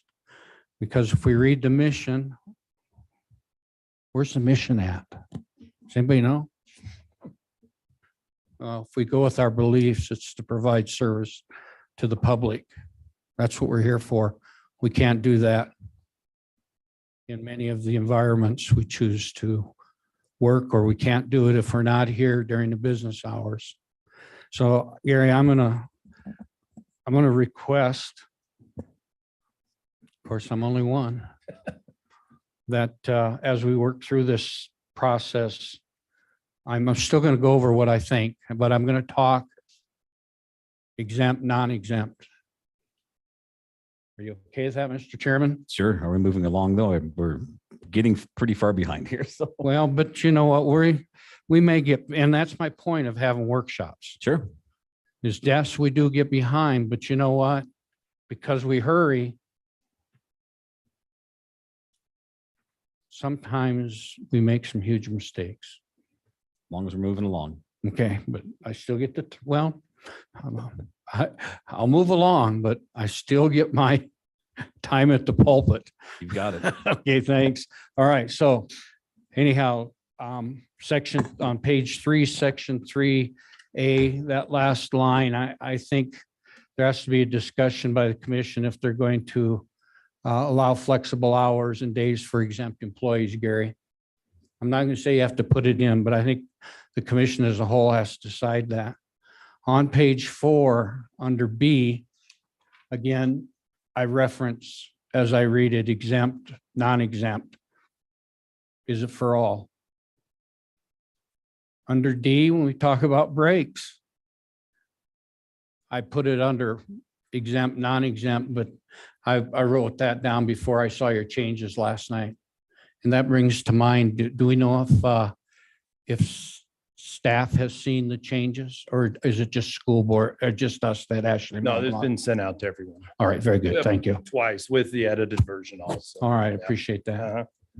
And then under time records, I think when it talks about at the end of a pay period and their supervisor must sign the time and record it, attesting to the correctness prior to 9 a.m. on the designated payroll processing day. When I see something like that defined, it sometimes it tells me there's an issue maybe. And this is to prevent an issue. Is that correct? I think, Of being late, turning in timesheets? yeah, I mean, obviously the timesheet issue is important because there's a narrow window to get them done. And so we're communicating that expectation Do we- because of that limited time frame. Do we have any departments or elected officials that are somewhat, I'm sure there are. well, we need to correct that. If we got it in policy, we need to fix it. I was always told there's only one thing worse than no policy. And that's having a policy you don't enforce. So anyhow, but that's just my thoughts. So, even by B, we got to make sure, that we're doing those things, and B is a failure to provide timesheets and stated by the stated deadlines, which results in delay of an employee receiving their pay, which I think we've had occur. I've had complaints from employees that their pay's been late because timesheets haven't been turned in. We need to find out where that's coming from and have a visit with those leaderships. Okay. Let's go on. I think 5's okay. Go to page 6 under H. I agree with, I'm sorry, under 1, it says in most cases, HR will conduct an exit meeting. I believe that should be in all cases. I agree with Commissioner Lloyd, you know, that everyone should be given an exit view. How that's done, I'll leave that up to you and the department heads and elected officials, how they'd like to see it done. But so many times, the exit interview is so important. And we don't get some of those, I believe. But by doing some, we're within policy. You could do 1 and that's some. It's a weasel word, so we don't have to do our jobs. Let's fix it and do all. And I agree with Commissioner Lloyd, find some way to do it, some way that's efficient. And I think all of us have to be, any of my proposals, Gary, all of us have to be on the same page, or majority, 3 have to be on the same page. Sure. And so I'm not going to say it's just me, but I want an opportunity to address them. And that's all I've found in the short time I've seen this. Commissioner Wendling, could I just address that last one? I think we have a good process, as Commissioner Lloyd said. It's I think we have a process to do those automatically. I think the only reason for, as you pointed out, the weasel words is that sometimes, especially when employees are terminated or they're ill will, they leave without notice, or they're terminated. Continuing to poke the bear is not generally productive. So we're certainly willing to allow in all cases the opportunity, but there are times when those are not completed, not for lack of effort, but for an unwillingness or some other circumstance. So that's the only reason for that. But we could certainly clear that language and say there's an opportunity for all cases for those. You know, in all cases, you know, we know there's going to be exception, but let's have it documented. Yeah. Rather than saying, oh, they just left, you know. Yeah. But let's verify it for employees. Yeah. And however, but I just think the weasel word needs to go away. On-call pay, that's $2 an hour. That I see in it. Is that a change? No. That's been $2 an hour for years. That's right. Yeah. Have we gotten any? I thought I saw one email. I didn't mark it. Did you get any feedback on? Yeah. So the question, I think, mostly on that issue is, first of all, with respect to on-call, there's no legal requirement to compensate for on-call. A number of years ago, the board had decided to do that. The question that came up, and I, in the opening remarks, addressed that, is whether or not we want to permit on-call compensation for that on-call period. Now, the current policy already allows comp time where department heads approve that, and it can be accommodated, and they have to draft a policy that says how much they can accrue and so on and so forth. This is with respect to only on-call comp, and that's a different issue. When you work overtime and earn comp time, as Commissioner Lloyd mentioned in his remarks, that's like cash. We can't regulate the employee's ability to use that. On-call comp is not governed by the FLSA. And so it's governed by whatever our policies are in that regard. And as I said, on-call comp only is just one of those things that gets harder, where we have fairly liberal leave policies and we have decreasing staff numbers. It becomes harder and harder for departments to accommodate more and more compensatory time, because they have less and less people to cover shifts with. But this issue only had to address with on-call comp, and the comment that you're referring to was about on-call comp. Yeah. Yeah. And yeah, I understand the difficulty because our numbers are less, but my question would be has there been much conversation about increasing that for those individuals that you're aware of? Not that I'm aware of, no. Okay. Yeah. And if there was a supervisor, bring it to you, or the department head. Sure. Yeah. Okay. Very good. You look outside of that, read through it several times. I think the changes that were made going through it all, Gary. I think the staff worked hard on them and you did. So I think the rest of it looks pretty good. I did have a question at the very end for addition. Would, Like the last page? well, there's nothing Oh, there. Okay. My question is as we look at employment, we look at numbers reducing in our county, you know, we've got some very responsible people out there that are looking for busyness, not to get paid, but maybe to volunteer and help us in some of our areas that there's liability tied to everything, but it's higher in some, lower in others. You tell me who they are. We're looking for those people too. Well, I'm telling you what, I think it can all start in one area. Because I get a request that, and Jean isn't here, but I just thought maybe we need a section in here to allow for us for volunteers. And what are the policies are that they need a waiver to be a volunteer. Does that make sense? For liability and that type of thing. Now, tell you who they are. I'll tell you later after we get working. And if our board agrees to it. No use me give you names for certain areas if this board does not agree to it. But if we do have volunteers and we're going to accept them, I think we need to have a set of guidelines, policy, whatever you want to call them, that opens that door up and allows those people to come in and help if a department head or elected official says, I need one. A lot of times they're in terms. Sure. Because I see that's included in. Yeah. All right. So, Mr. Chairman. Yes. That concludes my comments regarding this, but I'll have one more when we're all done. Thank you. You're welcome. Commissioner Tillman, haven't heard from you. Any comments or questions, concerns?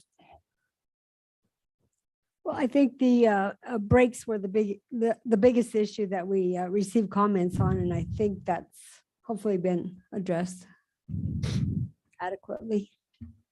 I think that the state law, in reference to what Commissioner Wendling was talking about on page 3, section 8, I believe state statute covers that pretty well. The period of employment of state and county employees is 8 hours a day, 40 hours a week. The usual business hours have been defined as 8 to 5, but then you allow discretion within the departments or the electeds. So I'm not sure we even need to restate that again. Do we have to restate that again on item B, normal work week? Mr. Chairman. Well, let's let Gary answer that first, real. Commissioner Tolman, I guess my thoughts are two on that. Number one, this is a working document that is really primarily the purpose of it is to communicate the board's expectations and communications with employees and supervisors and to standardize certain important components of work. And a lot of this, as you know, has to do with how you say it. And so my goal is to make sure that it meets as closely as we can. Now, obviously, we got lots of different opinions on how to attack the problem, but in terms of substance, I hope that what we're trying to do is facilitate sort of efficient running of our ship with respect to the personnel that are employed by the county.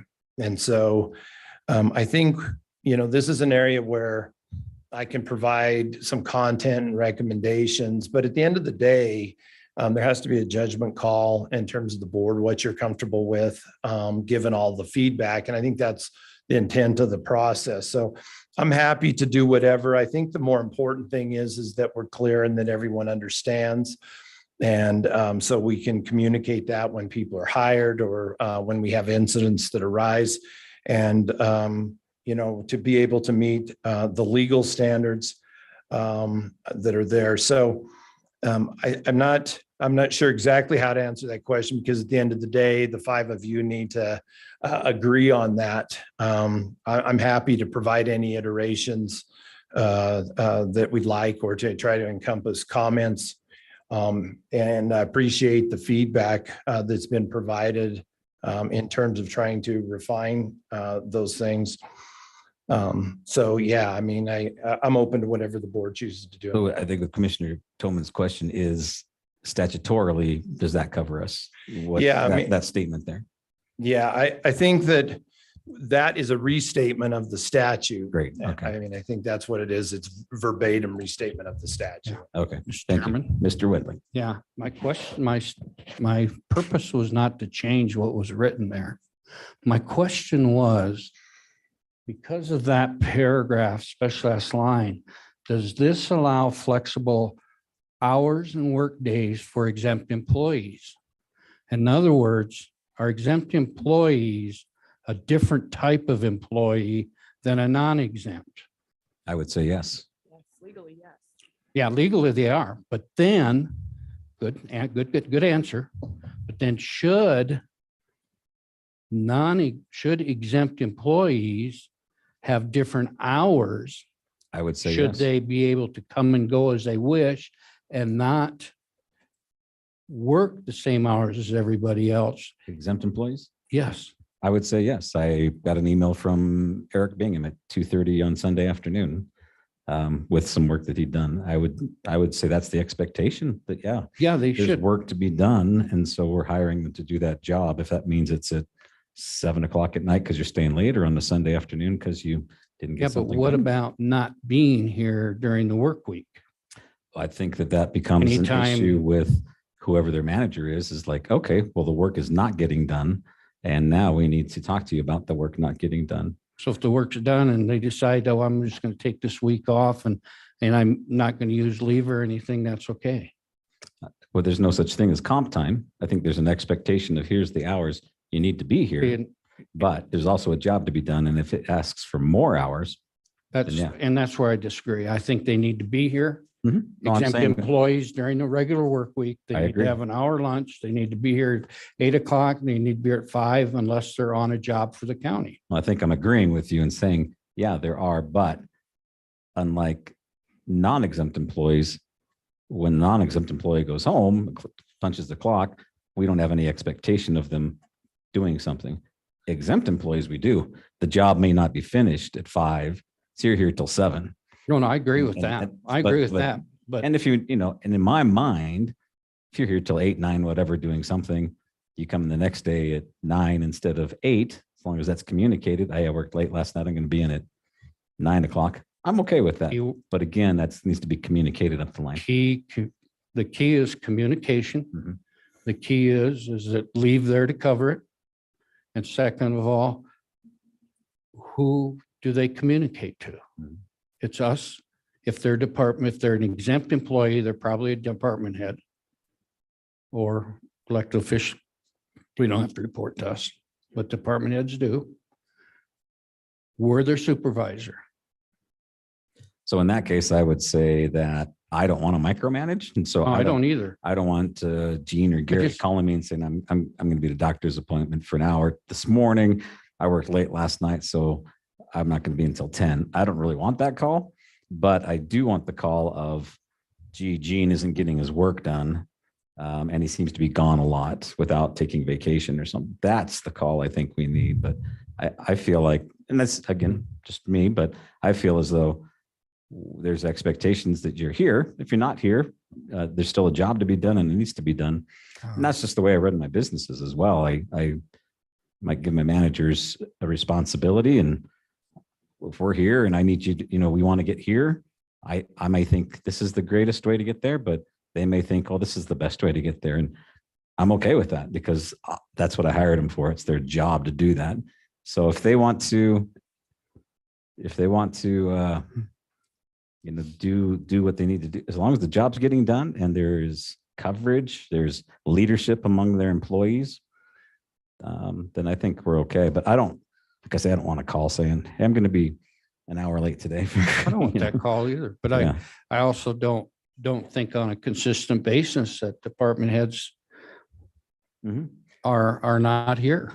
That would be a problem, I would say, and that's where we need to get involved as a commission. Well, and I think that somewhat has to be part of the expectation of what their work week is, and knowing that they're going to work outside of hours as well. I just, I think that needs, what is our expectation of them as a board?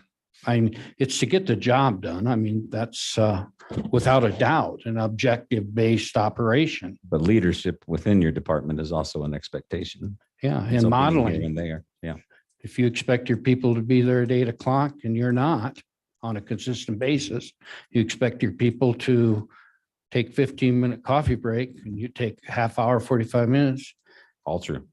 Totally agree with all that. That's where I'm at. I don't disagree with anything else, but I'm just saying, that we need to say what our expectations is as a board for exempt and not exempt employees. That's just my feeling. And that's how it goes. So anyhow, that's all I have to say, other than when we get done, I'll ask another question with this, when we get done with chapter 3. Okay. So nothing else right now? No, but when we finish chapter 3, I'll have a question. Okay. Nothing on chapter 3 now. Excellent. Yes. Any other Like to questions? finish.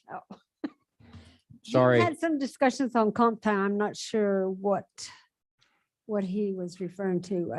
Have you had discussions with Gene about comp time?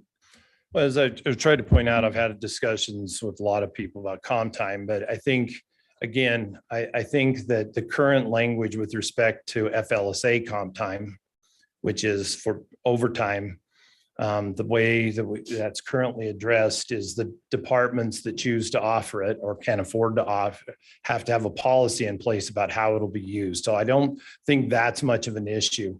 I think the question in this case, and the only question, is with respect to the use of comp time in circumstances where people are on call. And in that particular situation, I think that it's getting harder to continue to offer comp time in that situation because we have such high levels of accrual, both of sick and vacation, long-term employees, low turnover, and then comp time from other circumstances, that in that situation, you don't want to commingle the two. And in our discussion, we kind of tend to commingle them, but they're very different. And in that particular case, the issue, the change in discussion was around on-call time just being paid as opposed to having the option for comp. And that was the discussion. Okay, I don't have any other big concerns. I just think that we should not be micromanaging our department heads or staff. And that I don't think any one commissioner should be acting as a supervisor. Is vacation time for department heads, is that approved through HR though, or do they schedule their own vacation time? That is a question I have. Yeah, as it is currently, they scheduled their own vacation time and sick leave or whatever, the time off. But you're aware of it though through HR. Are you aware of that for? Just in the timekeeping system. I mean, I don't approve it. It's not submitted or anything. I mean, I could look it up. May I refer to, do you have some questions on the comp time? You said you had some questions. Did you feel like they have been addressed? The comp time or?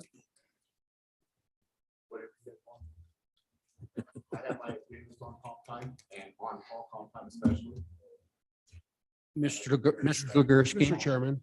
Would you come up to the podium, please? So Mr. Chairman, I have a question Be here. for Gene on on-call comp time before we go to, ahead. or not Gene, Gary, before we go to Gene, sorry. So currently, and I guess I could ask this to you too, but I've been waiting patiently. So currently, when somebody is on call but doesn't get called out, are they earning comp time? So the answer is yes. Okay. The issue is if they're scheduled, meaning there's an expectation, they're put on an on-call list. Obviously, as you know, you've worked in law enforcement. Sometimes you call everybody you can to come back. That's not on call. But when we expect them to be available to respond, and it differs by department, then they receive on-call pay, and that's across the board. Or if we prove on-call comp in lieu of pay. Yeah. And what percentage off the top of your head do employees choose to use comp time instead of get paid out for that on-call pay? And if we get rid of on-call comp time, is that going to hinder those employees who don't want to sign up and they don't want to come out? I mean, I know people that make themselves unavailable when they're, they know there's going to be overtime because they're not willing to come out. And I don't want to hinder that. And I don't want to hinder their eagerness to work as well. So it better not. I mean, on-call is scheduled. It's not an option. And when, some people volunteer because they are available or like to, but in most departments that need on-call, they're assigned on some sort of equitable rotating or available basis for that. So I don't think it should hinder that. I think the concern is just being in a situation where by going down that road, you're ending up with so many hours accrued in comp time that you can't adequately staff. And like I said, there was a time when that wasn't an issue. But as the numbers go down, that flexibility goes away to some extent. So I think that's what the attempt is to reconcile that. Okay, thank you. I'm done. Even with Mr. Ligursky? You finished with him as well? No, I didn't ask him to come up, but yeah, I mean, they both. I think you finished. did ask him to come up. I did. Yeah. Oh, He was talking and wasn't in the microphone and we need it for recording. I'll just give you a quick example, Chairman Shanefield, on-call comp time for road and bridge. On-call comp time for road and bridge, depending on a holiday, averages 16.67 hours per week of on-call comp time if you don't get called out. Okay, in the winter time from November 1 through April 1, typically 4 to 6 times you get called, you're actually on call. So that could be 100 to 120 hours of on-call comp time that they can leave during that, which amounts to 12 days. Right. So for me, that's a huge thing. Back like when Gary said that when we used to have 32 people in the department, not a big deal. We can work around that. When they get called out, I'm okay. I'm fine with that. My other departments, they do not get afforded comp time. We are too small departments. They do not get afforded comp time in any way. Facilities works around the clock. We always have a person on call 24/7, 365 that's put out. They do not get on-call comp time paid or on-call comp time. It's just not allowed because there's no way with a 4 or 5 person department that you can allow that. With the road and bridge department, it compounds of things because we go to a 10-hour work week starting April 4th. We just started over that. And so they get Fridays off. Well, you comp with that a comp time and other things, it can really shorten that work week. And the reason why we go to 410s is because you have better daylight hours. We have to travel long distance. You can get more done. So when you have comp time, it really, really convolutes the problem. Does the comp time, is it equal to the $2 an hour comp pay? No. So it's a way better benefit. Yeah. It sounds Yeah, like. it depends on how you actually look at it. But yeah, but it's like everything. Some people would rather have the time off. Some people would rather get the $2 an hour. I have some people tell me that they can't consciously take, because of the $2 an hour, they can't consciously take the on-call comp time paid because they think they're being unjust to the county. I actually had 2 people comment on that to me just the other day. But we'll also pay out the comp time If I have enough money in my budget once. Okay. and you guys approve it So at it's the end of the fiscal discretionary? year. Once they get to the 240. 240, we pay it out. But yeah, in order to get it back to zero, I want to be clear, we're commingling 2 Yeah. things here. So the Oh, 240 and the okay. limits apply to FLSA. Those are Yeah. FLSA rules for comp time, Okay. not on-call time. We Right. can Great. structure that part however we choose to. So it's hard not to Yeah. commingle, but they are separate. You have to track them separately. You can't commingle them. Thank you. Yeah, you're very, very true. Okay. So does this manual with the discretion, leaving it at the discretion of the department heads? Because road and bridge is obviously different than an office job. Does that cover it if, as a department head, you are allowed to cover? Do you think the policy is being flexible enough to allow you to do what you need to do in your department versus John DeLeon over there in his department? yes, I believe it is. So we're okay? Yeah, from what I've read, but there sounds like there could be some changes through working groups or whatever, and I'm okay with that. Just let us know what we need to do. But on-call comp time for me is a tough thing. Sure. But if you Okay. have the discretion to authorize or not authorize, then you can fit your budget and your time schedule accordingly. Kind of. But the discretion with respect to on-call time is with FLSA comp. As the policy stated now, there is no on-call comp. That's the point of the discussion. Okay. So I just want to, we keep jumping Mhm. back and No, I- forth between those. but I did there for a bit. Thank you for that. Yeah, because we have two on-call. We have on-call comp time and on-call and overtime and in lieu of overtime. When you actually get called out.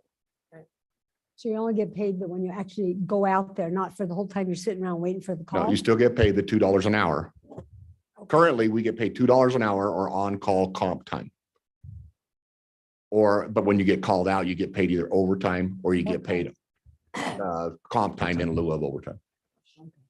Commissioner Shanefield. So if they're earning on-call comp time, is it hour for hour that what does that look like percentage? You basically take the hours worked, and we have actually spreadsheets that we worked out for all the different scenarios, and you divide it by 8. And then it spits out. That's why you get, like, for 1 week of on-call comp time, it's like 15.75 to 16.67 hours, depending on if there's a vacation in there or not, or a holiday. Right. Got it. If a Thanksgiving gets thrown in there, it's the different ratio. It's not one for one, certainly. No. Okay, to wrap this up then, I will say that one thing that I've noticed in this latest procedure is the putting this out for our employees to look at and comment about. Not a fan of that. I've never worked for a company where we've put out policies and said, hey, what do you think of this? And I feel as though if we'd like to do that, then we may as well just, have an election and they can vote for the policies they want or don't want.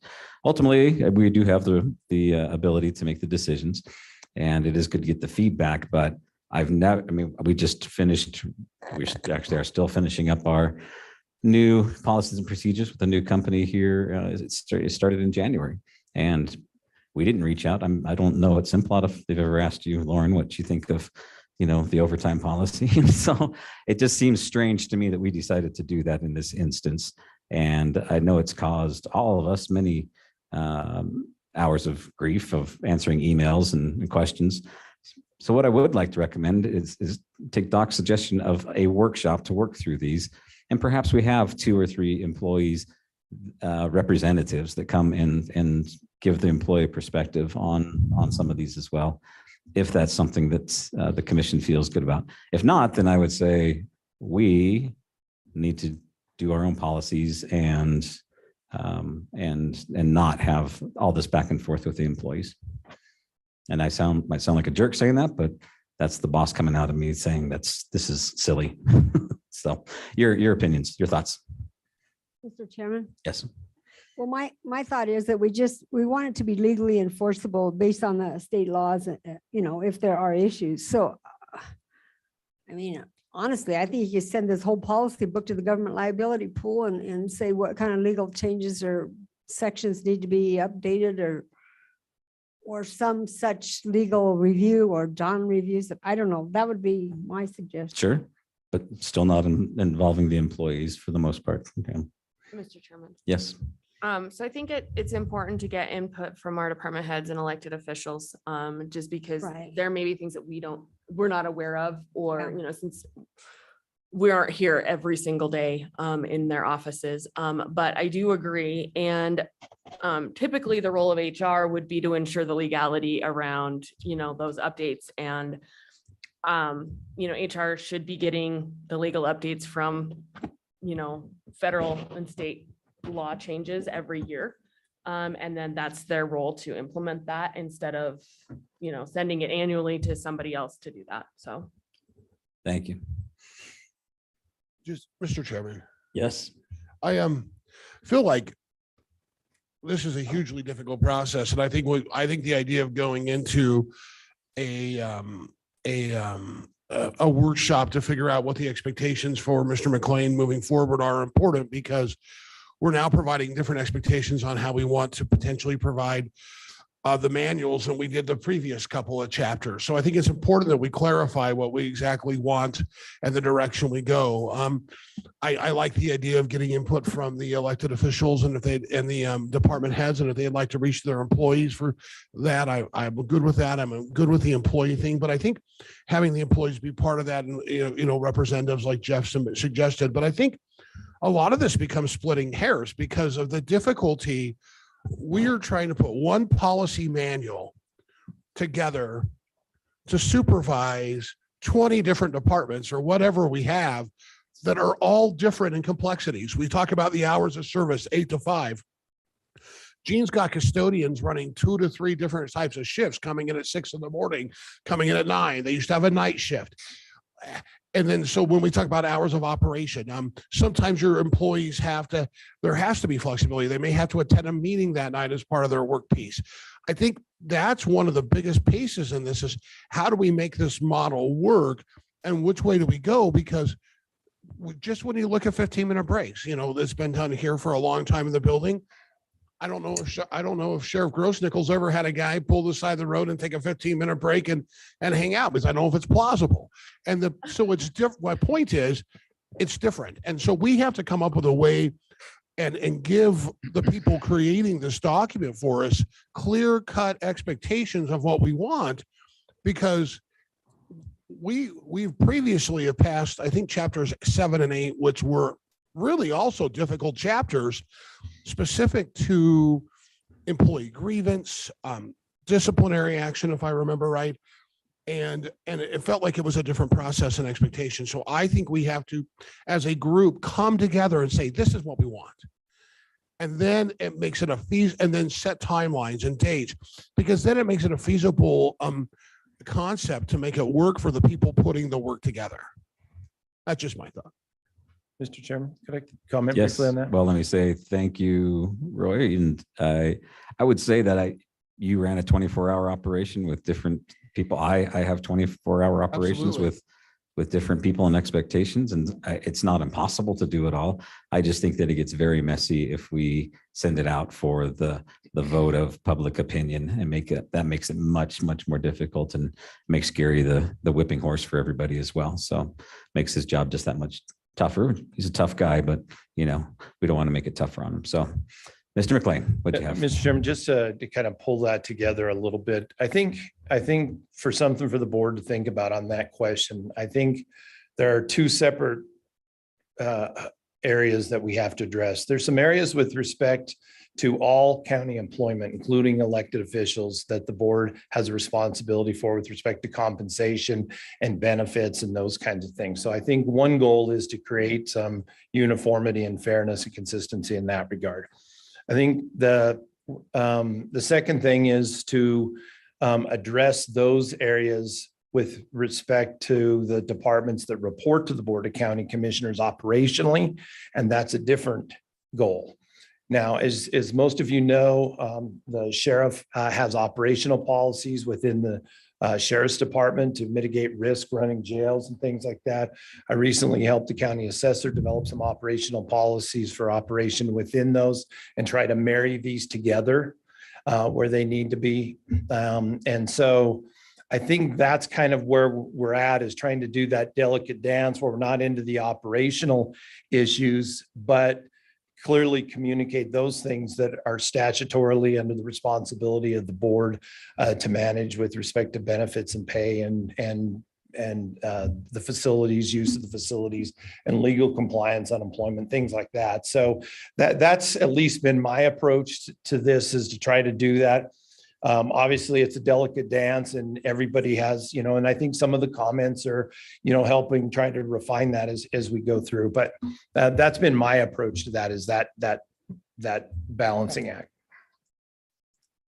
Thank you. So let's put this baby to bed and say, do we want to have action on this today? Mr. Chairman. Yes. We do have a workshop set up for budget stuff that has a very small agenda in 2 weeks on Monday. Maybe this could be maybe that could be added to part of the workshop. Is that your recommendation? That would be a recommendation I would make. What's that date? That would be the 18th. Monday, the 18th, before our next commission meeting. I'll be out of town on that day. You wouldn't want to miss this, Doc. This is That'll make good. it go really fast then, Doc. That was a small smile. It's like, Mary's right. I hate to say it. It might not make it go better, but it would. Honestly, I think we vetted a lot of the issues today. Mr. McLean, do you feel like we have covered the issues? I feel that we have. Well, Well, what's our process going forward then? Are we going to? I think workshops, I'd like to see us I think so too. have a conversation. I think, I think I caused the greatest problem, so I'd like to see, No problems here, Doc. I'd like to be here, but again, too, the board's going to move ahead and do it. We'll accept what the board decides to do. Okay, so we have the 18th. What does our small agenda look like, Roy, that you alluded to for the workshop? ARPA grants, what else do we have on there? What was that? ARPA grants, what else? There was just ARPA grants, Commissioner commissioner budget. budget. And also maybe the museum, I think was the only other thing, What about the hospital? How come it wasn't on the list? but I don't think we talked like about the them so hospital. much. What's at the meeting after that? Next meeting would be the 2nd of May. No, but nothing on the agenda at that time. Not yet. I'd like to see us move the commissioner one till there. I'd like to be here for The that one. policy. Yeah. Okay, let's do that. Let's give it some time. Workshop, policy workshop on, And then commissioner budget on the 2nd as well. Move that one. I'd like to be here for that one. Then also just a question. We're finished with chapter 3. Is that correct, Mr. Chairman? For now? Well, yes. Yeah, okay. Gary, help me. What happened to chapter 2? Didn't we, when we, last time we reviewed chapter 2, didn't we just review the first half? That was half of 3. That was the But first that part was of a 3. 3, wasn't 2. No, it was first half of 3. As you see, this was a big section. Okay, all right. Yeah, I'm so- sorry. I so thought it we was did- 2 in my mind. Yeah, so I tried to break it up because there's a lot of really meaty issues. Some of them are pretty small. So we did half of 3. That's all contained in here. So Okay. I put it all in that format. So, Okay, so at the first half of 3 is in this right yes, now? all of 3. All of 3 Yeah. is here. Okay. Yeah.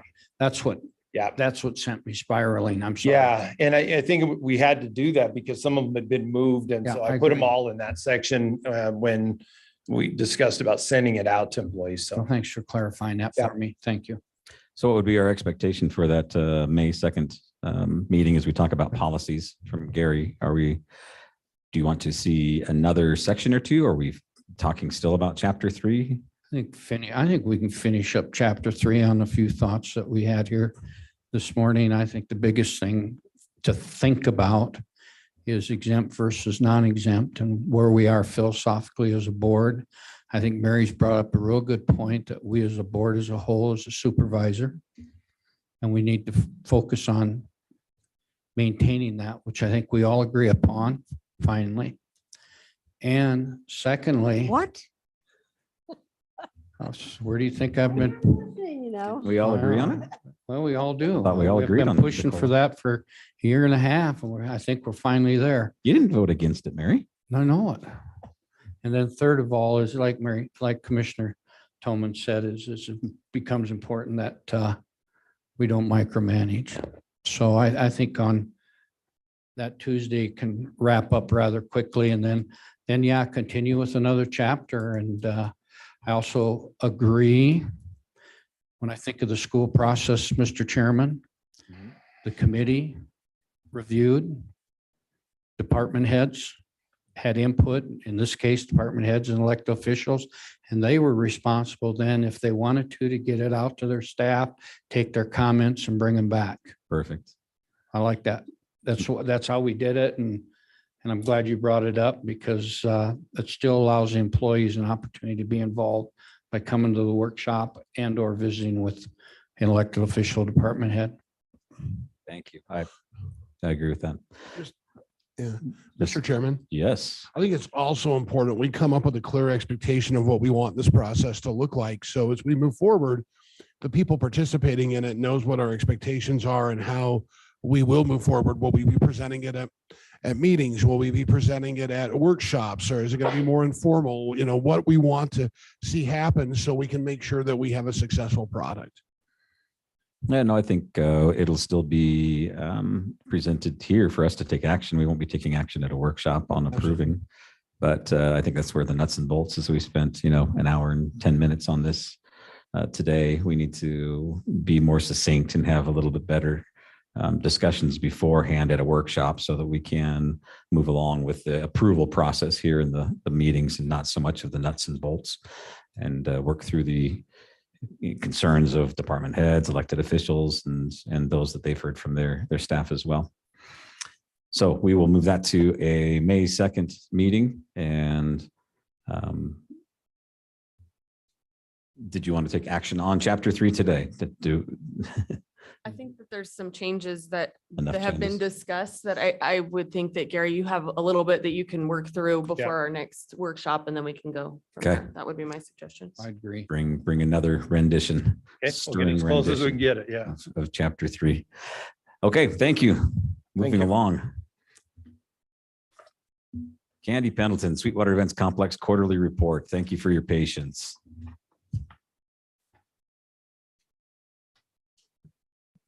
Thank you, Gary. Oh, look at spiral bound and everything. Nice. Woo. You did spend all night. I did. It's hard to get these things through the holes. She was up all night for sure. Chairman and Commission, thank you for having us today. My name is Candy Pendleton. I'm the Executive Director at the Events Complex. Also have Mr. Bob Spicer, who is the Chairman of our board. And we just wanted to go over some quarterly report information with you and sort of a recap of 2021 at the same time. So spend a few minutes, and with the change in the liaison system, we're going to try to come every 3 months, obviously. So you'll be seeing more and more of us. But we spent some time on our nice little spiral bound project here. And I have it up on the screen if you guys can grab that for people at home. But I spent some time, but not a lot of money, because I didn't want to have this professionally printed. So it was printed at our office and budget in mind sort of thing. So we have been working really hard on strategic planning ideas here at the Events Complex, and where we want to go. One of the things that we really want to get done is a new master plan. We haven't had a master plan since 2007. So it's very, very outdated. We need to take a look at that again and get a new updated master plan. So we're trying to work through that in 2022. Our vision and mission and guiding principles on the first couple pages are really important to us, and we've spent a lot of time on those. So I want to go over those a little bit. Our vision is to ensure a vibrant, well-maintained facility that offers space for social interaction, embracing change, celebrating people, and enjoying life. For the most part, the Events Complex hosts lots of fun activities and celebrations for people. We do have some other things that aren't quite so fun with funerals and those types of things, but it really is a place where people come together for some sort of celebration. And we want to make sure that that's a key in what we do moving forward. Our mission statement has been the same since I started 20 years ago, and I think it's still very vital for us. So to provide and manage a wide range of quality year-round recreational facilities, services, and programs which enhance the quality of life and economic opportunities for the residents, businesses, and visitors of Sweetwater County. Every event that we put on, everything that we look at, we always look at that mission and vision to make sure that we're meeting those goals. So guiding principles were new for us. Public benefit, we're committed to providing a community center for our residents. We talked yesterday about trying to keep our rental rates in balance with what people can afford so that it's an affordable place to have your celebrations. We support local. We're dedicated to the people and businesses in our community. We try to buy local. We try to support local businesses. We try to make sure that the organizations that want to host events at our place can do so. Guest experience, valuing guests and making every event a success is our highest priority. So once you book an event at our facility, once you decide to come out, we take that as our responsibility to make sure that event goes off without a hitch. So if that means that we're helping set up tables and chairs, if we're pulling down tables and chairs because things didn't go as planned, we are very flexible. We try to make sure that what you do is successful. Facility improvements, we have an awesome staff They're continually working to maintain and improve the facility and grounds. We have 11 maintenance staff people that I had mentioned to you yesterday.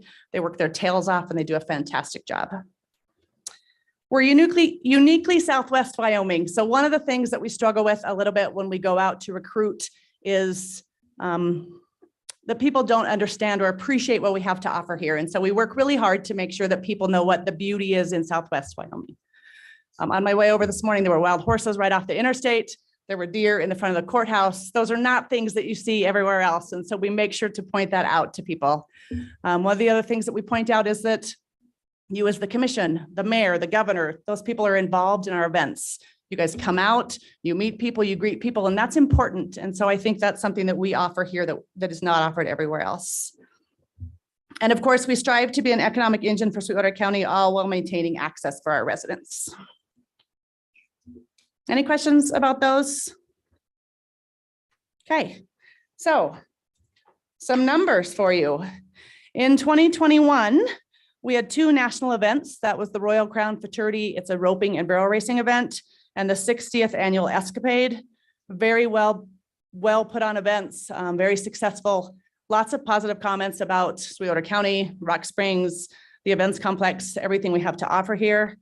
I did pull up some horse racing numbers after our conversation. So while those aren't in your book, I'll tell you what those are. So the 2021 estimates for horse racing is $798,805. They have reported the first half, so I just doubled that amount. So that's where that comes from. That is for 2021 alone. Since 2014, Sweetwater County has received $3.333 million directly into the county coffers for historic horse racing. City of Rock Springs, just for an idea, has received $638,929 in 2021 for just over $3 million. And Green River was a little bit late to the game, but they are involved now. They received will receive $159,876 for 2021 for $270,000 since 2019. So total returned right now from historic horse racing to the county and the cities is $6.66 million. So that's pretty cool. Pretty cool. And it keeps growing. And it keeps growing. That's the biggest number we have seen so far, and I think that will continue to grow. So in the numbers, 7,641 overnight campers at our facility last year in 2021. Just for reference, the campground visitors typically spend $187 per day in our community. So if you multiply that out, direct spending just by people camping at our facility is almost $1.5 million. 1,294 rental spaces or days. So those are things like meeting room spaces, motocross, stock cars. As you're aware, we often have multiple events going on at our facility. So we could have a motocross race, a speedway event, an event at the grandstands, an event in the exhibit hall, something going on in the small hall all at the same time. So 1,294 total days of rental space last year. 76 of those were wheeled sports, BMX, motocross, stock cars. 111 of those are the community service days, which are the donated days, the things that we've talked about before, like the dog training for Rock Springs PD, having the sheriff's office there for an event. We did the Faith in Blue event here just recently. Any 4-H events are included in that. So 111 of those days. Those do not include road closure dates or events that happen sort of on the fly. So for instance, Sweetwater School District number 1 does all of their bus driver training there, but they typically don't contact us. They just come out and use the parking lots. So we have not been counting those days. We're going to try to keep better track of those days as well. Question, Mr. Chairman? Yes. Candy, with the road closure days and the semis coming out there, parking lots holding up? Parking lots holding up. That parking lot is not asphalt. It is roto-mill right now, which we're working with Gene Legursky on getting some base 1 product to make that a little bit more stable. The only problem we really have down there is that the fences sort of get a beating as people back in and move around. So we often repair the chain link fences down there. Okay, thank you. But yeah, and that's been, well, you guys know, because you see it also, but we've had more trucks out there for road closures this year than we have ever seen. I mean, we are packed to the gills. I think the state does not wish to see another car pile up like they've seen in a couple winters. So yeah, they're very, very cautious. Yes. I showed up for Larry's retirement party. parked in the freeway and in the parking. I was like, wow. What's man, happening? Everybody loves Exactly. Larry. This is great. Right? There are a couple of other issues with the road closures that I think we just need to probably work with the sheriff or emergency management on. And that's just when you get that many trucks out there, I think we have 2 porta potties. Probably not enough. The problem is, of course, they're not scheduled. So to have somebody bring that stuff out and have it sit there all winter is sort of a waste of resources, but there's probably a solution there. We just need to work on that. So You should have some on-call food vendors too and get a commission from that. we have actually had a couple of food trucks come out, and we've had a community, some community residents that have been supplying food, which is nice. So yeah, it's great. And honestly, I mean, you hate to say it, but road closures bring money into our community, right? If those people are here, they're probably eating and visiting and traveling and doing some other stuff. So it's not all bad. We also had 403 livestock and equestrian events. I think we have seen in the 20 years I have been at the events complex, the indoor arena is crucial. And I think we see that more and more as we move along. So I think those livestock and equestrian events, we have 7 months of yuck. And so you have to have, some indoor space for people to enjoy. So interesting fact, our economic impact is just short of $10 million this year, 9.774 million. That is based on an old economic impact report and inflation, and then adding in the escapees numbers, horse racing, and the campground figures. Interesting from Wyoming tourism is that without tourism, which is what that 9.7 million is, without tourism, each household would pay $678 more in tax revenue, in tax costs. So we're saving $678 per household by bringing in tourism to the state. Any questions on those numbers? Oh, good numbers. So a recap of the events that have been happening in the last 3 months. In the wintertime, we host indoor BMX and motocross. The same thing we just talked about with our indoor arena. We turn our indoor arena into tracks. It's not overly wildly popular with the horse people because they would like to have that arena to themselves, but we have become accustomed to sharing and people are really good about that. So we do have indoor BMX and motocross that went on all season. Banquets, it's banquet season here, Rocky Mountain Elk Foundation, Muley Fanatics, those types of things, which you guys have all been to in the complex, typically in the exhibit hall. And then I had mentioned already the indoor arena just for having a space to be able to keep your animals legged up in the winter and exercised and healthy. And it's good for all of us to get out and do things.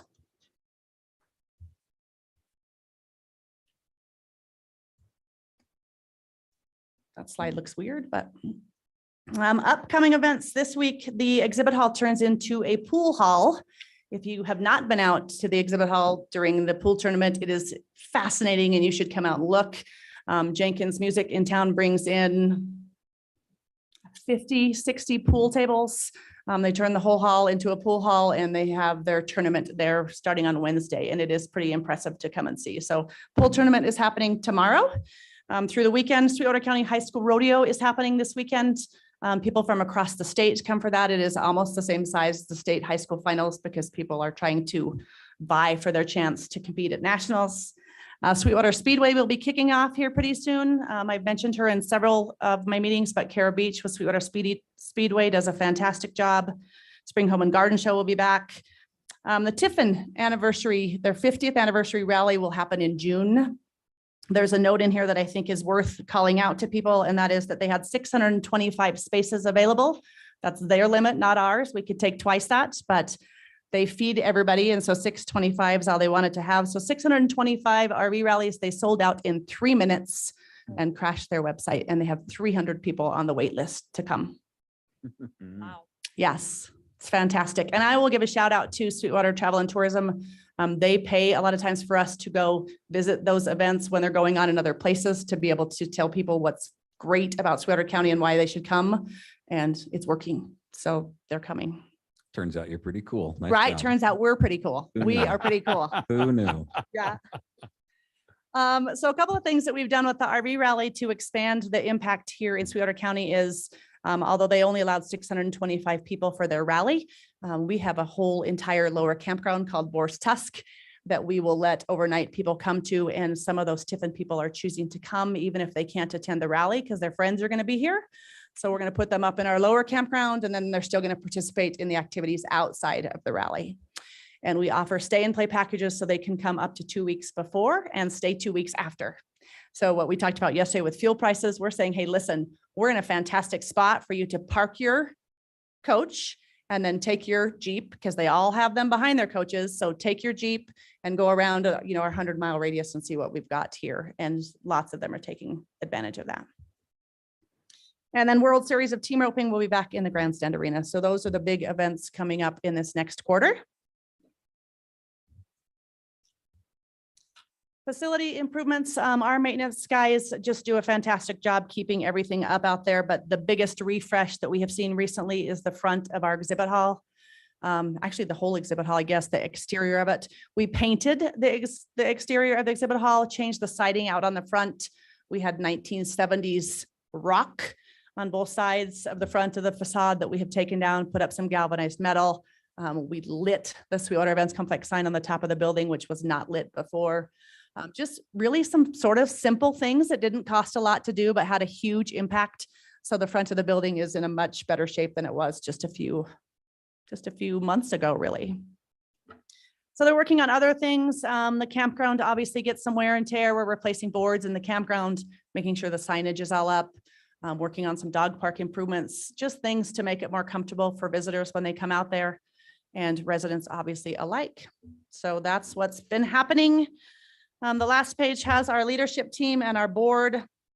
We have a fantastic management team. Erica Koshar in our office.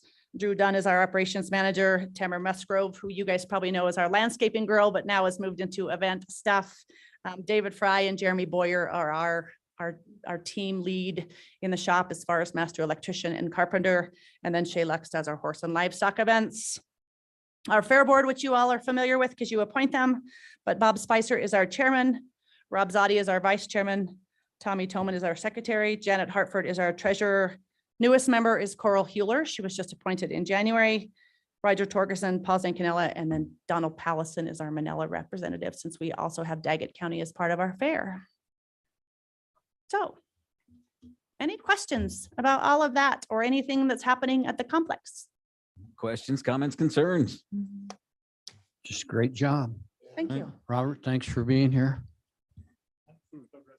I know, but over the years, you've been a great supporter of the events complex, and, and now you're a big part of it, supporting it. So thank you very much. And thank you, Candy. It's going to be a great year. And I like where you're going. I like the guiding principles. Thank you. I think that's defines an organization and our support basis to the mission and vision. So thank you.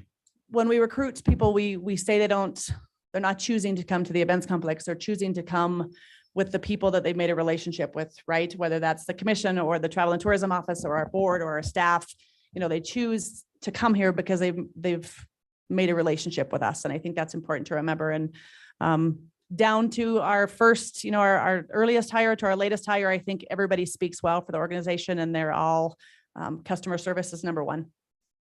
So it's the way to do it. Next time around, we'll be back with some fair updates for you. I know you've been watching the concert lineups, but I will come back with some more information on that at the next meeting, and some other exciting things that are happening. So look forward to coming back in the next couple of months. Sure appreciate it. Thank you. Thank you, Candy. Thank you. And even Bob. And even I figure Bob. since Larry's not here anymore, now Bob will be kind of the guy we go to. I like it. Thank you. Tab P, stormwater update. We're making up a little ground. We're only 55 minutes behind now, so we're getting there. Oh, you did great. Thank you, Candy. I'll be quick. No Mr. worries. Chairman, Dave Davis again, Sweetwater County Assessor. The reason I'm here today is just to make you aware of a situation. There's been an issue in Rock Springs for the last little while with stormwater drainage. And they've had some flooding issues because of that. Recently, it was in August of 2021 when Matt McBurnett from the city of Rock Springs reached out, and he wanted to discuss some mechanism for the city of Rock Springs to generate some funding to help with the maintenance of the stormwater system in Rock Springs. Nothing formal, very, very just what do you think? What do you think we can do? Did some real high level research. I mean, just very, very informal. And we talked about whether we could do something fee-based with the city of Rock Springs, or whether it need to be something with a mill levy as far as the county as a whole.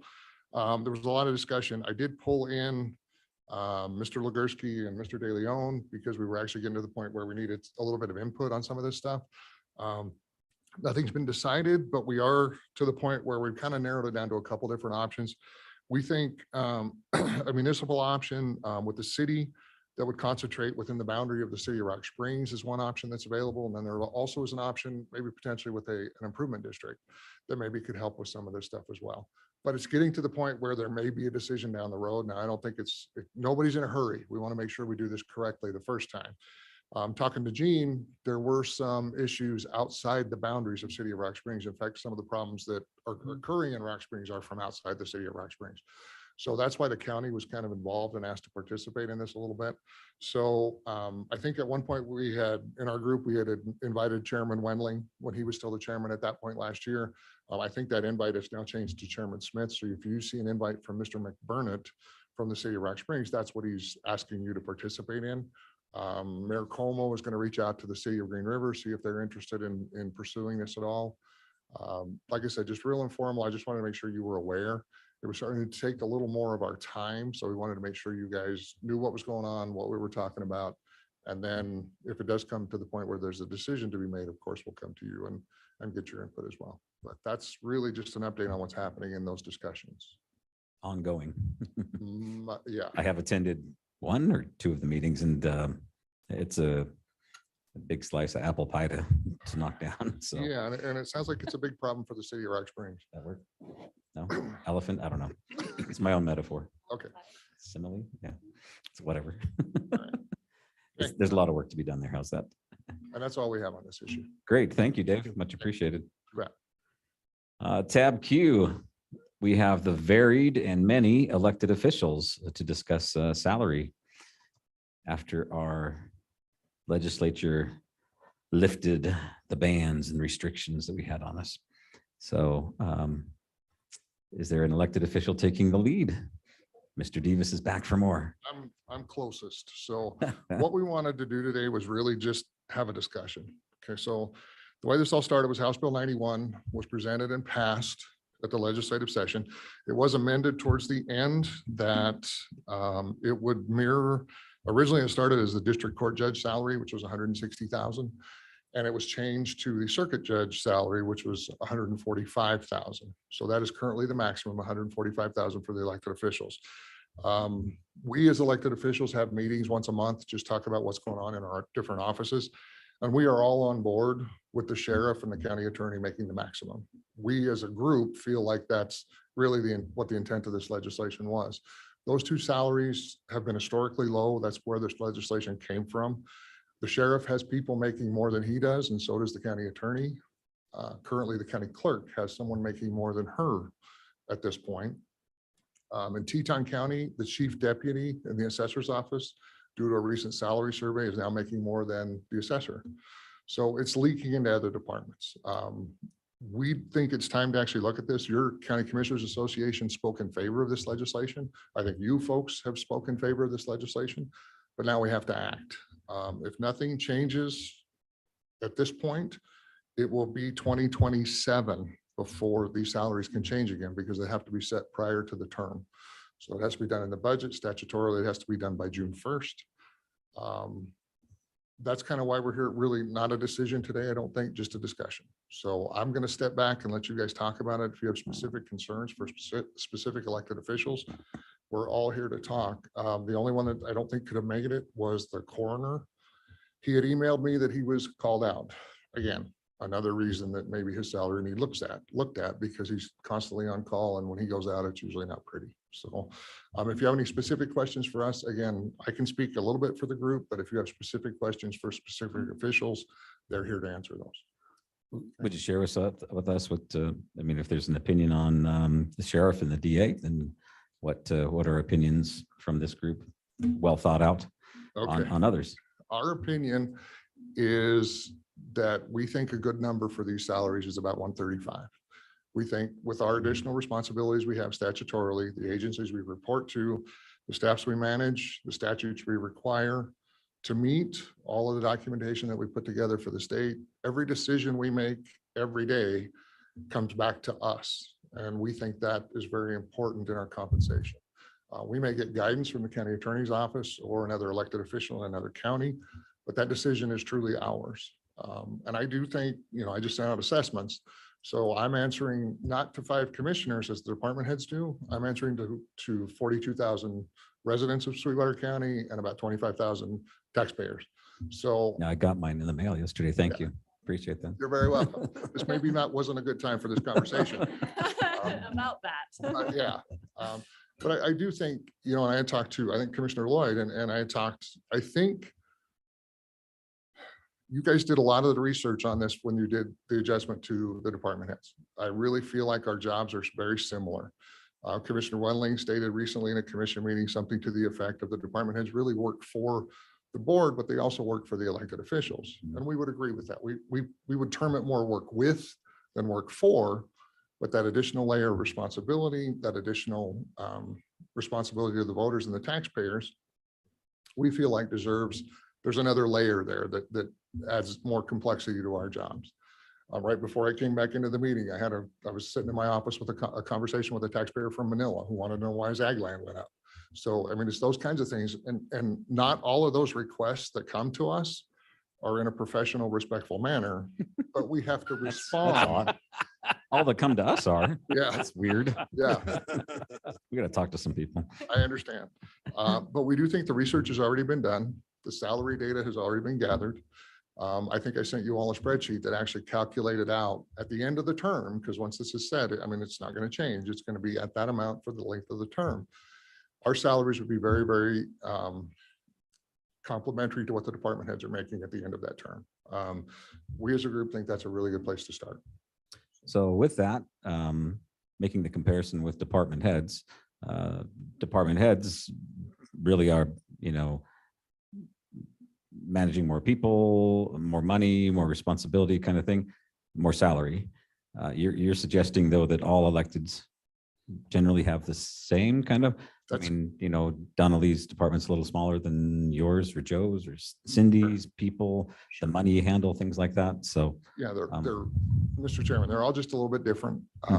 Historically, if you look statewide, it looks like all of those elected officials have historically been grouped in one category. It's usually all of those elected, and then sheriff, coroner, attorney are usually the extras because they're all just a little bit different. Sometimes the coroner's part-time, sometimes he's full-time. It depends on what your county makeup is. There's a lot of different reasons why those salaries might be different. But historically, it seems like those elected officials, clerk, treasurer, assessor, clerk of district court, have all been basically in the same box. Now, you could argue, I supervise 8 people. Cindy supervises more than that. HR has 3. Grants is a 1-person department. Road and Bridge, of course, has hundreds, it seems like. The sheriff has hundreds. Millions. Yeah, and Gene's not here anymore because his phone kept going off. So, and no one wants his job. And to be clear, none of the elected officials are saying that the department heads are overpaid. That's not what we're getting at here. Oh, no, not at all. I was just saying that there we have divisions amongst each of them based upon responsibilities, but your approach as a group is we're all pretty similar. So the 135 is good across the. I think that's a reasonable place to start. Yes, I do. Okay.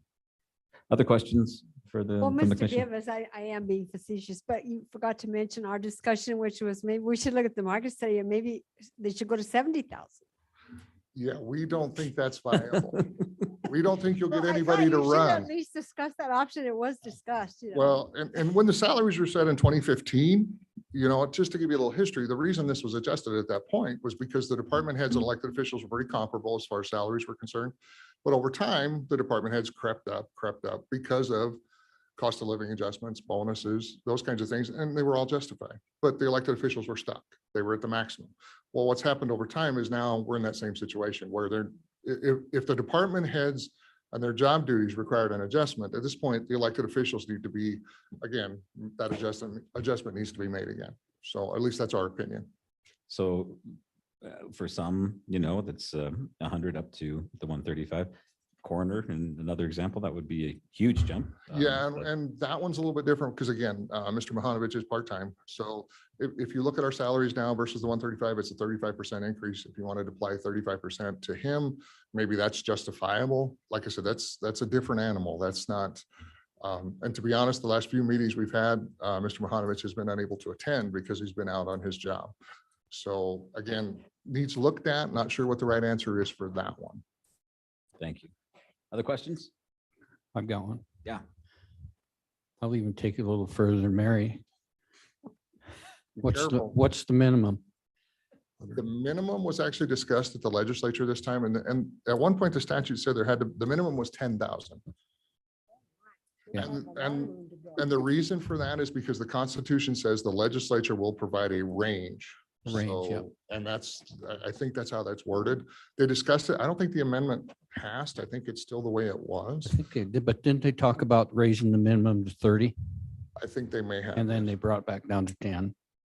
So you don't want us to discuss the 10 for anybody? We would prefer not. We would prefer not. Now, there are counties where, 10's not the right number, obviously. I know we're joking here a little bit, but there are counties where 30 might be the right number. The agricultural counties on the other side of the state, Weston County, Goshen County, small population, small valuation, no minerals, no appeals, not a lot of sales tax revenue. Elections are pretty simple, those kinds of things. Maybe they don't have a district court clerk. I don't know. But there are counties, the reason that range is in there is because Wyoming is so diversified. Yeah. And so different across the state. I mean, Campbell County, Teton County, Sweetwater County, and Commerce County, heavy mineral burden. So there's a lot of additional work and a lot of additional responsibility that comes with that, and more people, more law enforcement, more work for the county attorney, all of those things. All of those things are relevant, and it's important for those positions to be chosen by those elected officials. Now, the argument we kept having with the legislature was, let the commissioners decide. The legislature put the max on. We got to the max, and now it's time for the local decision makers to make that decision. We feel like it needs adjusted, but of course you approve the budget. So that's why we're here to have this discussion today. Other questions?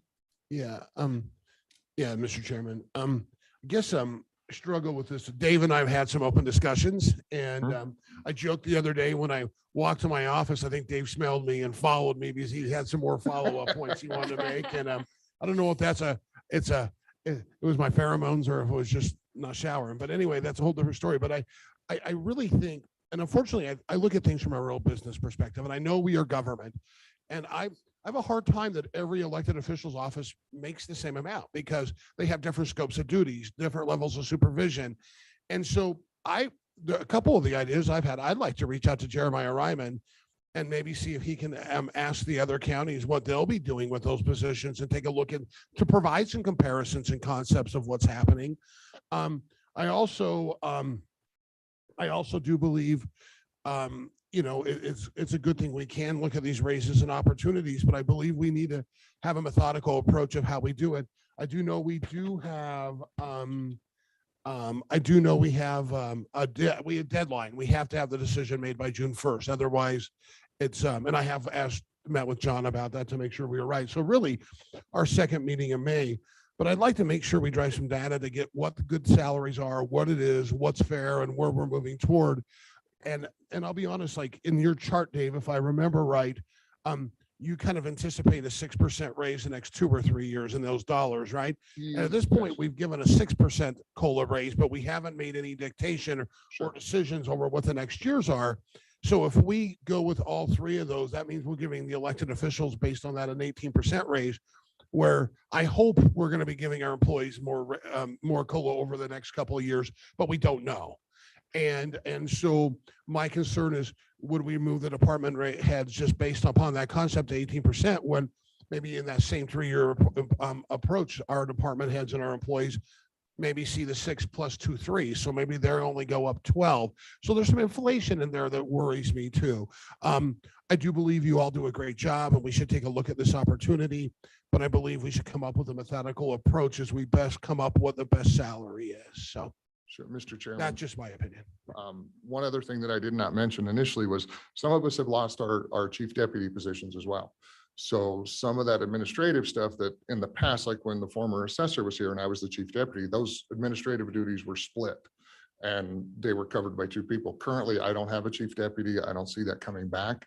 So a lot of those administrative duties are coming back to me. So I think Mr. Shanefield had mentioned more with less. Well, that applies to the elected officials too, especially the ones, some that still do have chief deputies are fortunate. And I think they agree with that.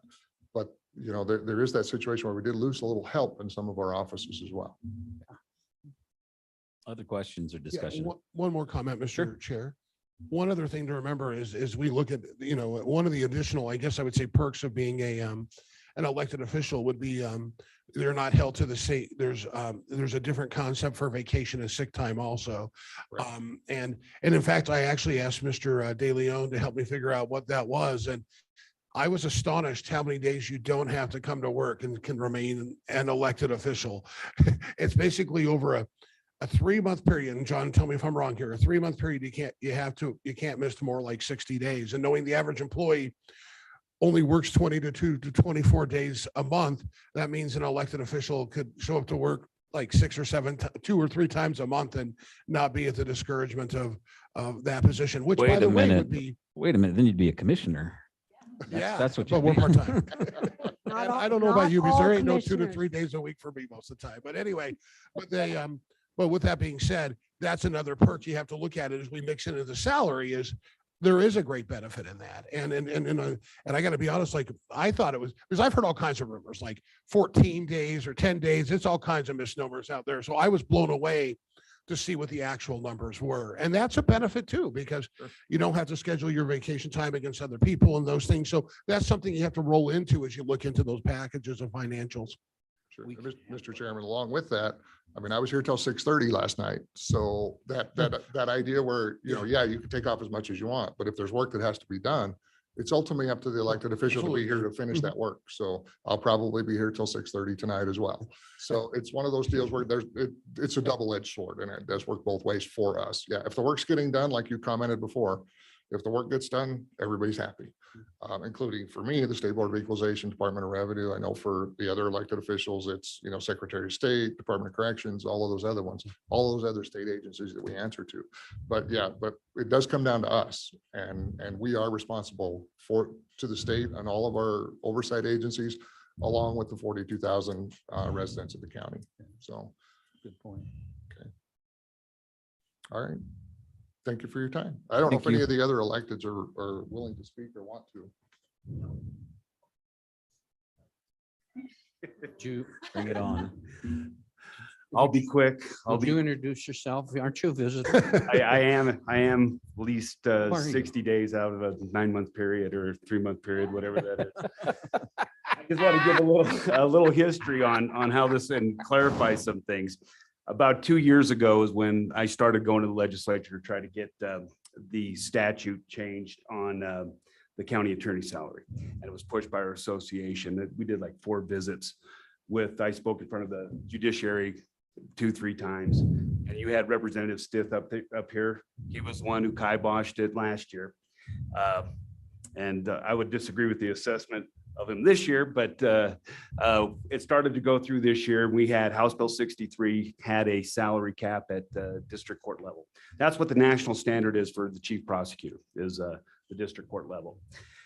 Somehow it got amended to the arbitrary circuit court. No standard. They just thought, we're going to limit the county governments even more and drop it down to the circuit court. Matter of fact, someone even tried to limit it to 90% of the circuit court for county attorneys. And that was also voted an aye by Representative Stith. Although I would note that he voted no. We quit looking at me, please. After what I said this morning. There was a lot more to it than just the salaries. I know. And then he voted no when it came up for the other elected officials. So he just had a problem with my office. You keep looking at me and I'm gonna have a problem with your office. I'll stop now. I'll put a blinder on this side. Basically, the statute and the Constitution of Wyoming says that the state will fix the salaries. And so what they did is they gave a minimum, and it's a little bit arbitrary or not, whether or not that minimum is enough. And then they can completely get rid of the cap, which is actually, when you think about it, local money should be spent by the governing body that's closest to the voters. And so when it came down and they dropped it down to the circuit court level, it passed unanimously. House Bill 63 passed unanimously in the Senate, which I was very happy to see.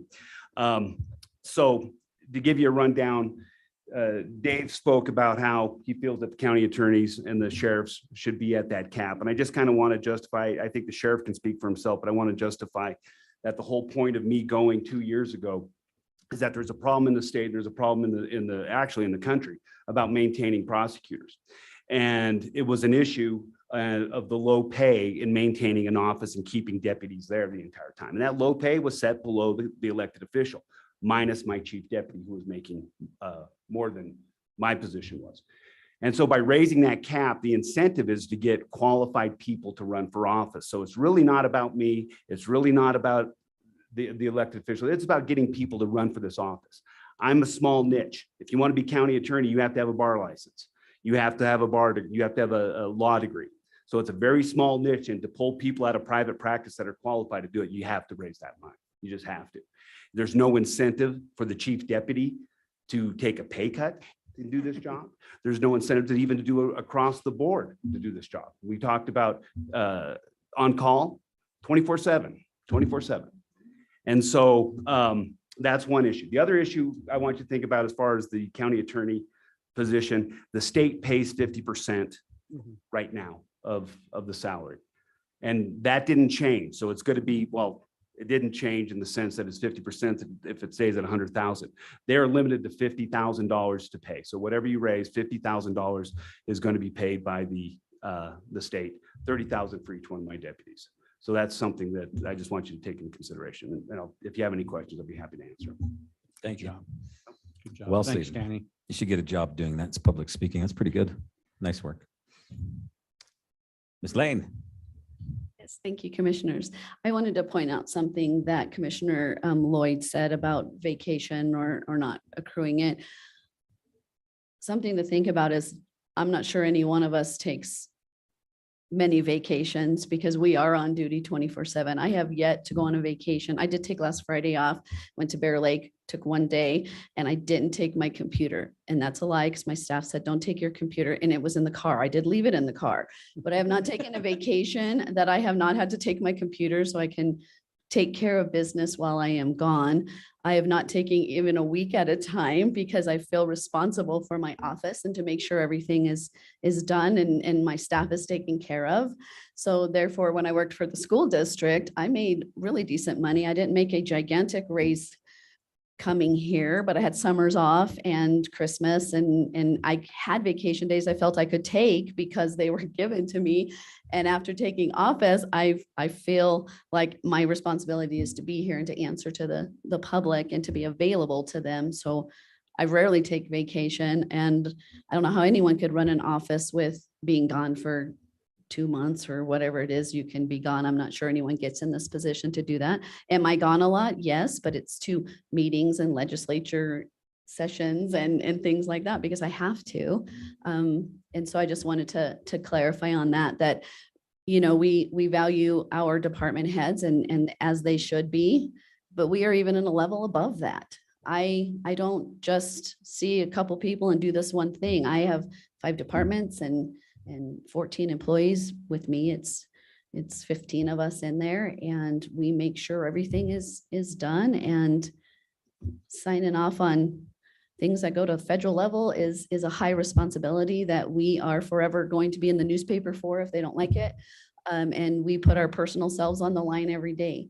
So I just wanted to clarify though, mainly on the vacation issue. We don't have that, but thank you. Thanks, Cindy. Plus you're a notary public, and that's like the highest level of trust that we endorse. Yeah. And notary publics are right up there. Top. Good almost afternoon. Hello, I'm Donnelly. Donnelly Bocc, clerk of the district court. I also wanted to address kind of the office situation. You know, Chairman Smith, you had mentioned that, you know, I have a lower staff number, and I do have that because I was making and doing what I could for the budget when we were so crunched and stuff, and we are trying to absorb that. I cannot tell you, I do have a chief deputy, and I know one day it's going to be time for her to go. And we'll comply with, the rest of the, and I'm not taking my short staffness. I know they've all had to have the cuts too. But when you have a smaller office and one person can make a huge difference. I cannot tell you the last time I had a vacation. I might take an afternoon here or there. And some of you were not on the board when I was going through some health issues. I worked from home. I would have worked here, but other people didn't want me in the office due to COVID. But I worked from home and I was in constant communication. I sometimes feel like the black sheep of the elected officials.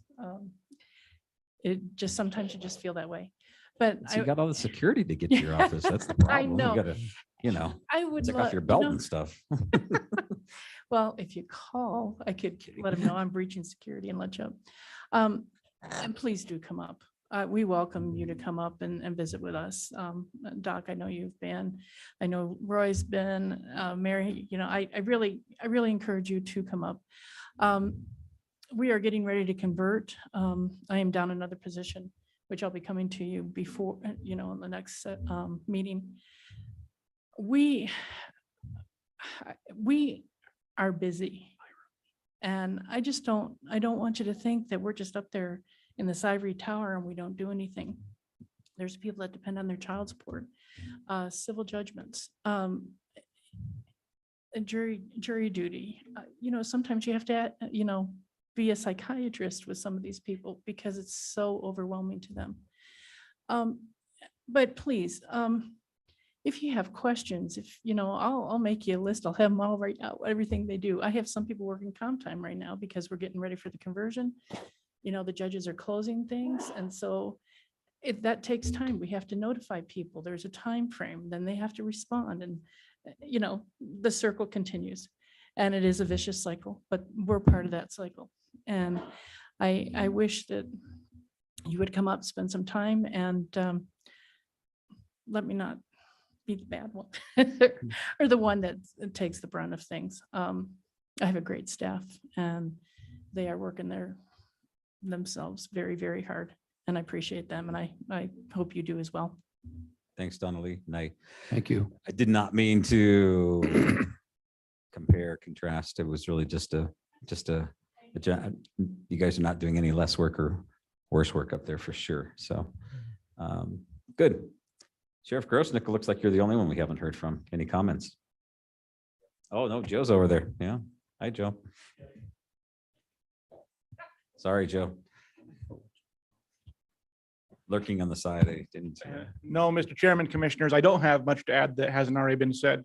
One thing I would point out with some of these elected positions is we open ourselves up to scrutiny every day. Like Cindy said, I mean, if you go to the grocery store, you're still the clerk, you're still the treasurer, still the assessor, and you have to have those conversations. You open yourself up to scrutiny at the ballot, of course. But another way is that there's often some formal scrutinization that can occur. I think a great example is just this last year when I started, we came to a hearing that our assessor had to do because someone made an appeal on a decision he made. And so that's a serious deal where he has to come and defend his credentials, his actions, the actions of his office. And that may be something that not every department head has to do, or not every leader within this county government. And we all have some version of that we could have to answer to because of the activities of our office, because of the duties of our office.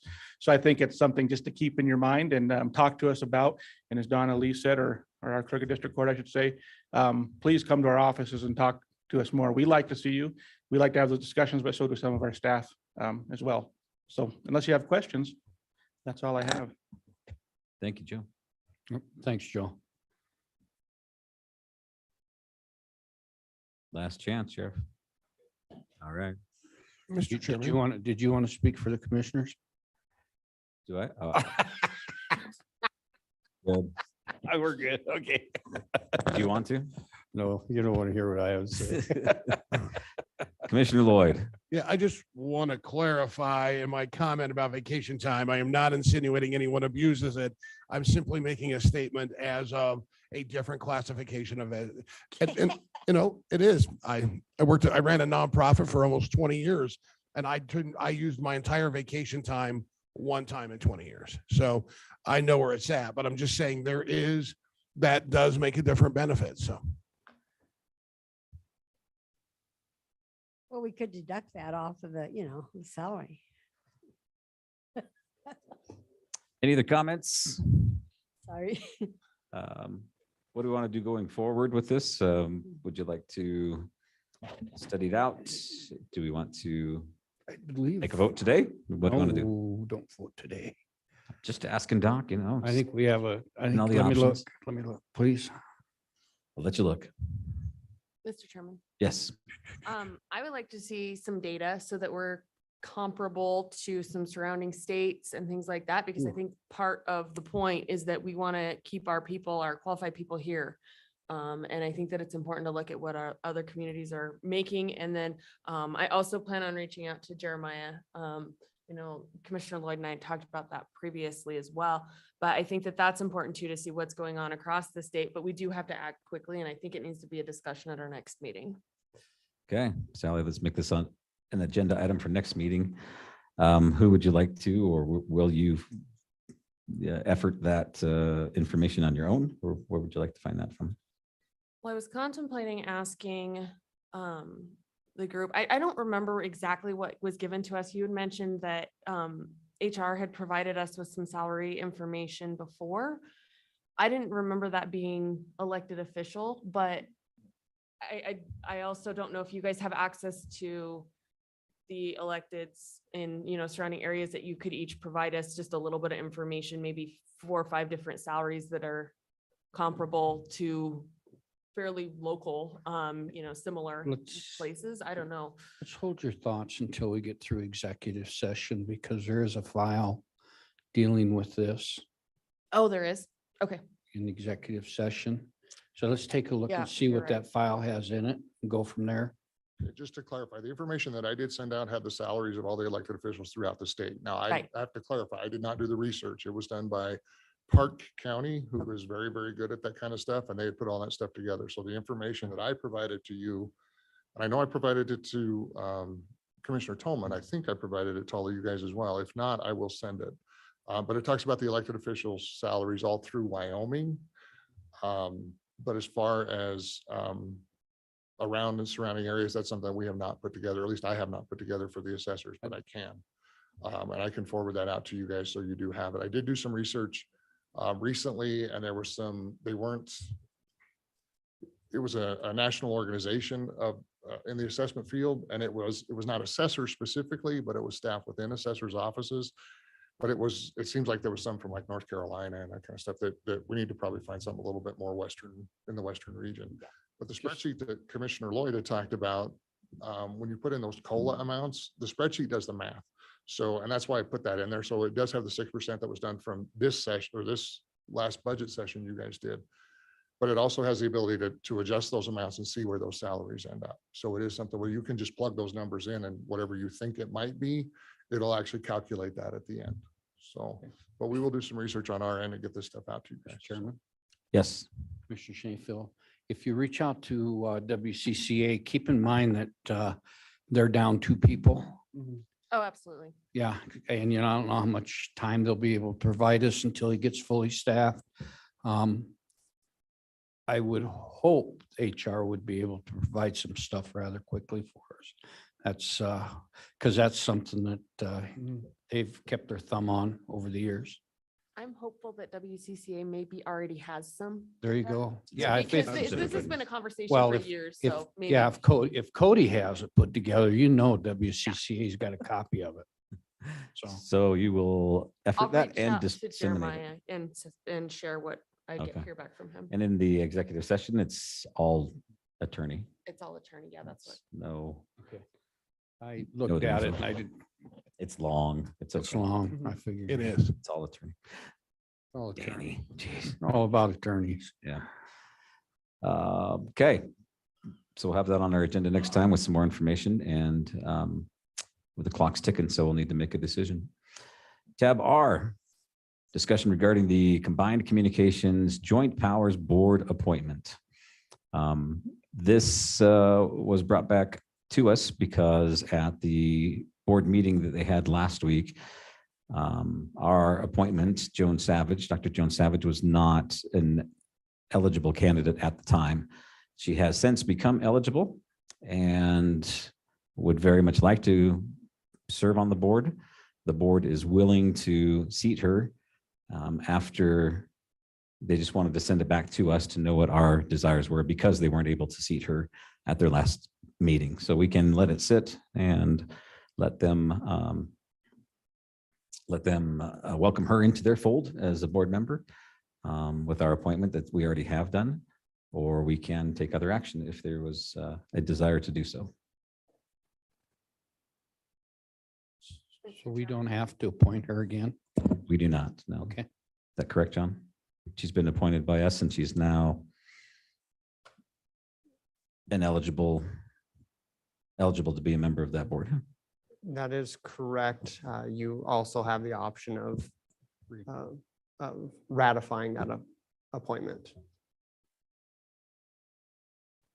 Commissioner Shanefield, did you have something there? Yeah, my question was similar. Do we have to take any action since she's now gone through what she needed to get eligible? Sheriff Grossnickel, do tell. Just want to talk about a salary, but he'll come talk about a Thank you, board Mr. appointment. Chairman and commissioners. Speaking with the attorney for the JCC board, he did recommend that you reappoint just because she was not a qualified elector at the time and there might be issues with her decision. That was just his recommendation. Perfect. So a moved. ratification of our, So moved, Mr. Chairman. to ratify our appointment? Yep. Okay. Is there a second? I'll second. We have a motion and a second. Any discussion? All those in favor, say aye. Aye. Any opposed? Thank you very much. And thanks for the clarification. Keep us out of trouble. I like it. Next up is executive session. So let us take a break, and Yes. we have personnel and contracts to discuss. This should be a good time. So we'll start our personnel with Miss Lane. Let's do that. What do you need? 10, 15, an hour, hour and a half? What? 12:30? 12:30 sound good to restart? Okay.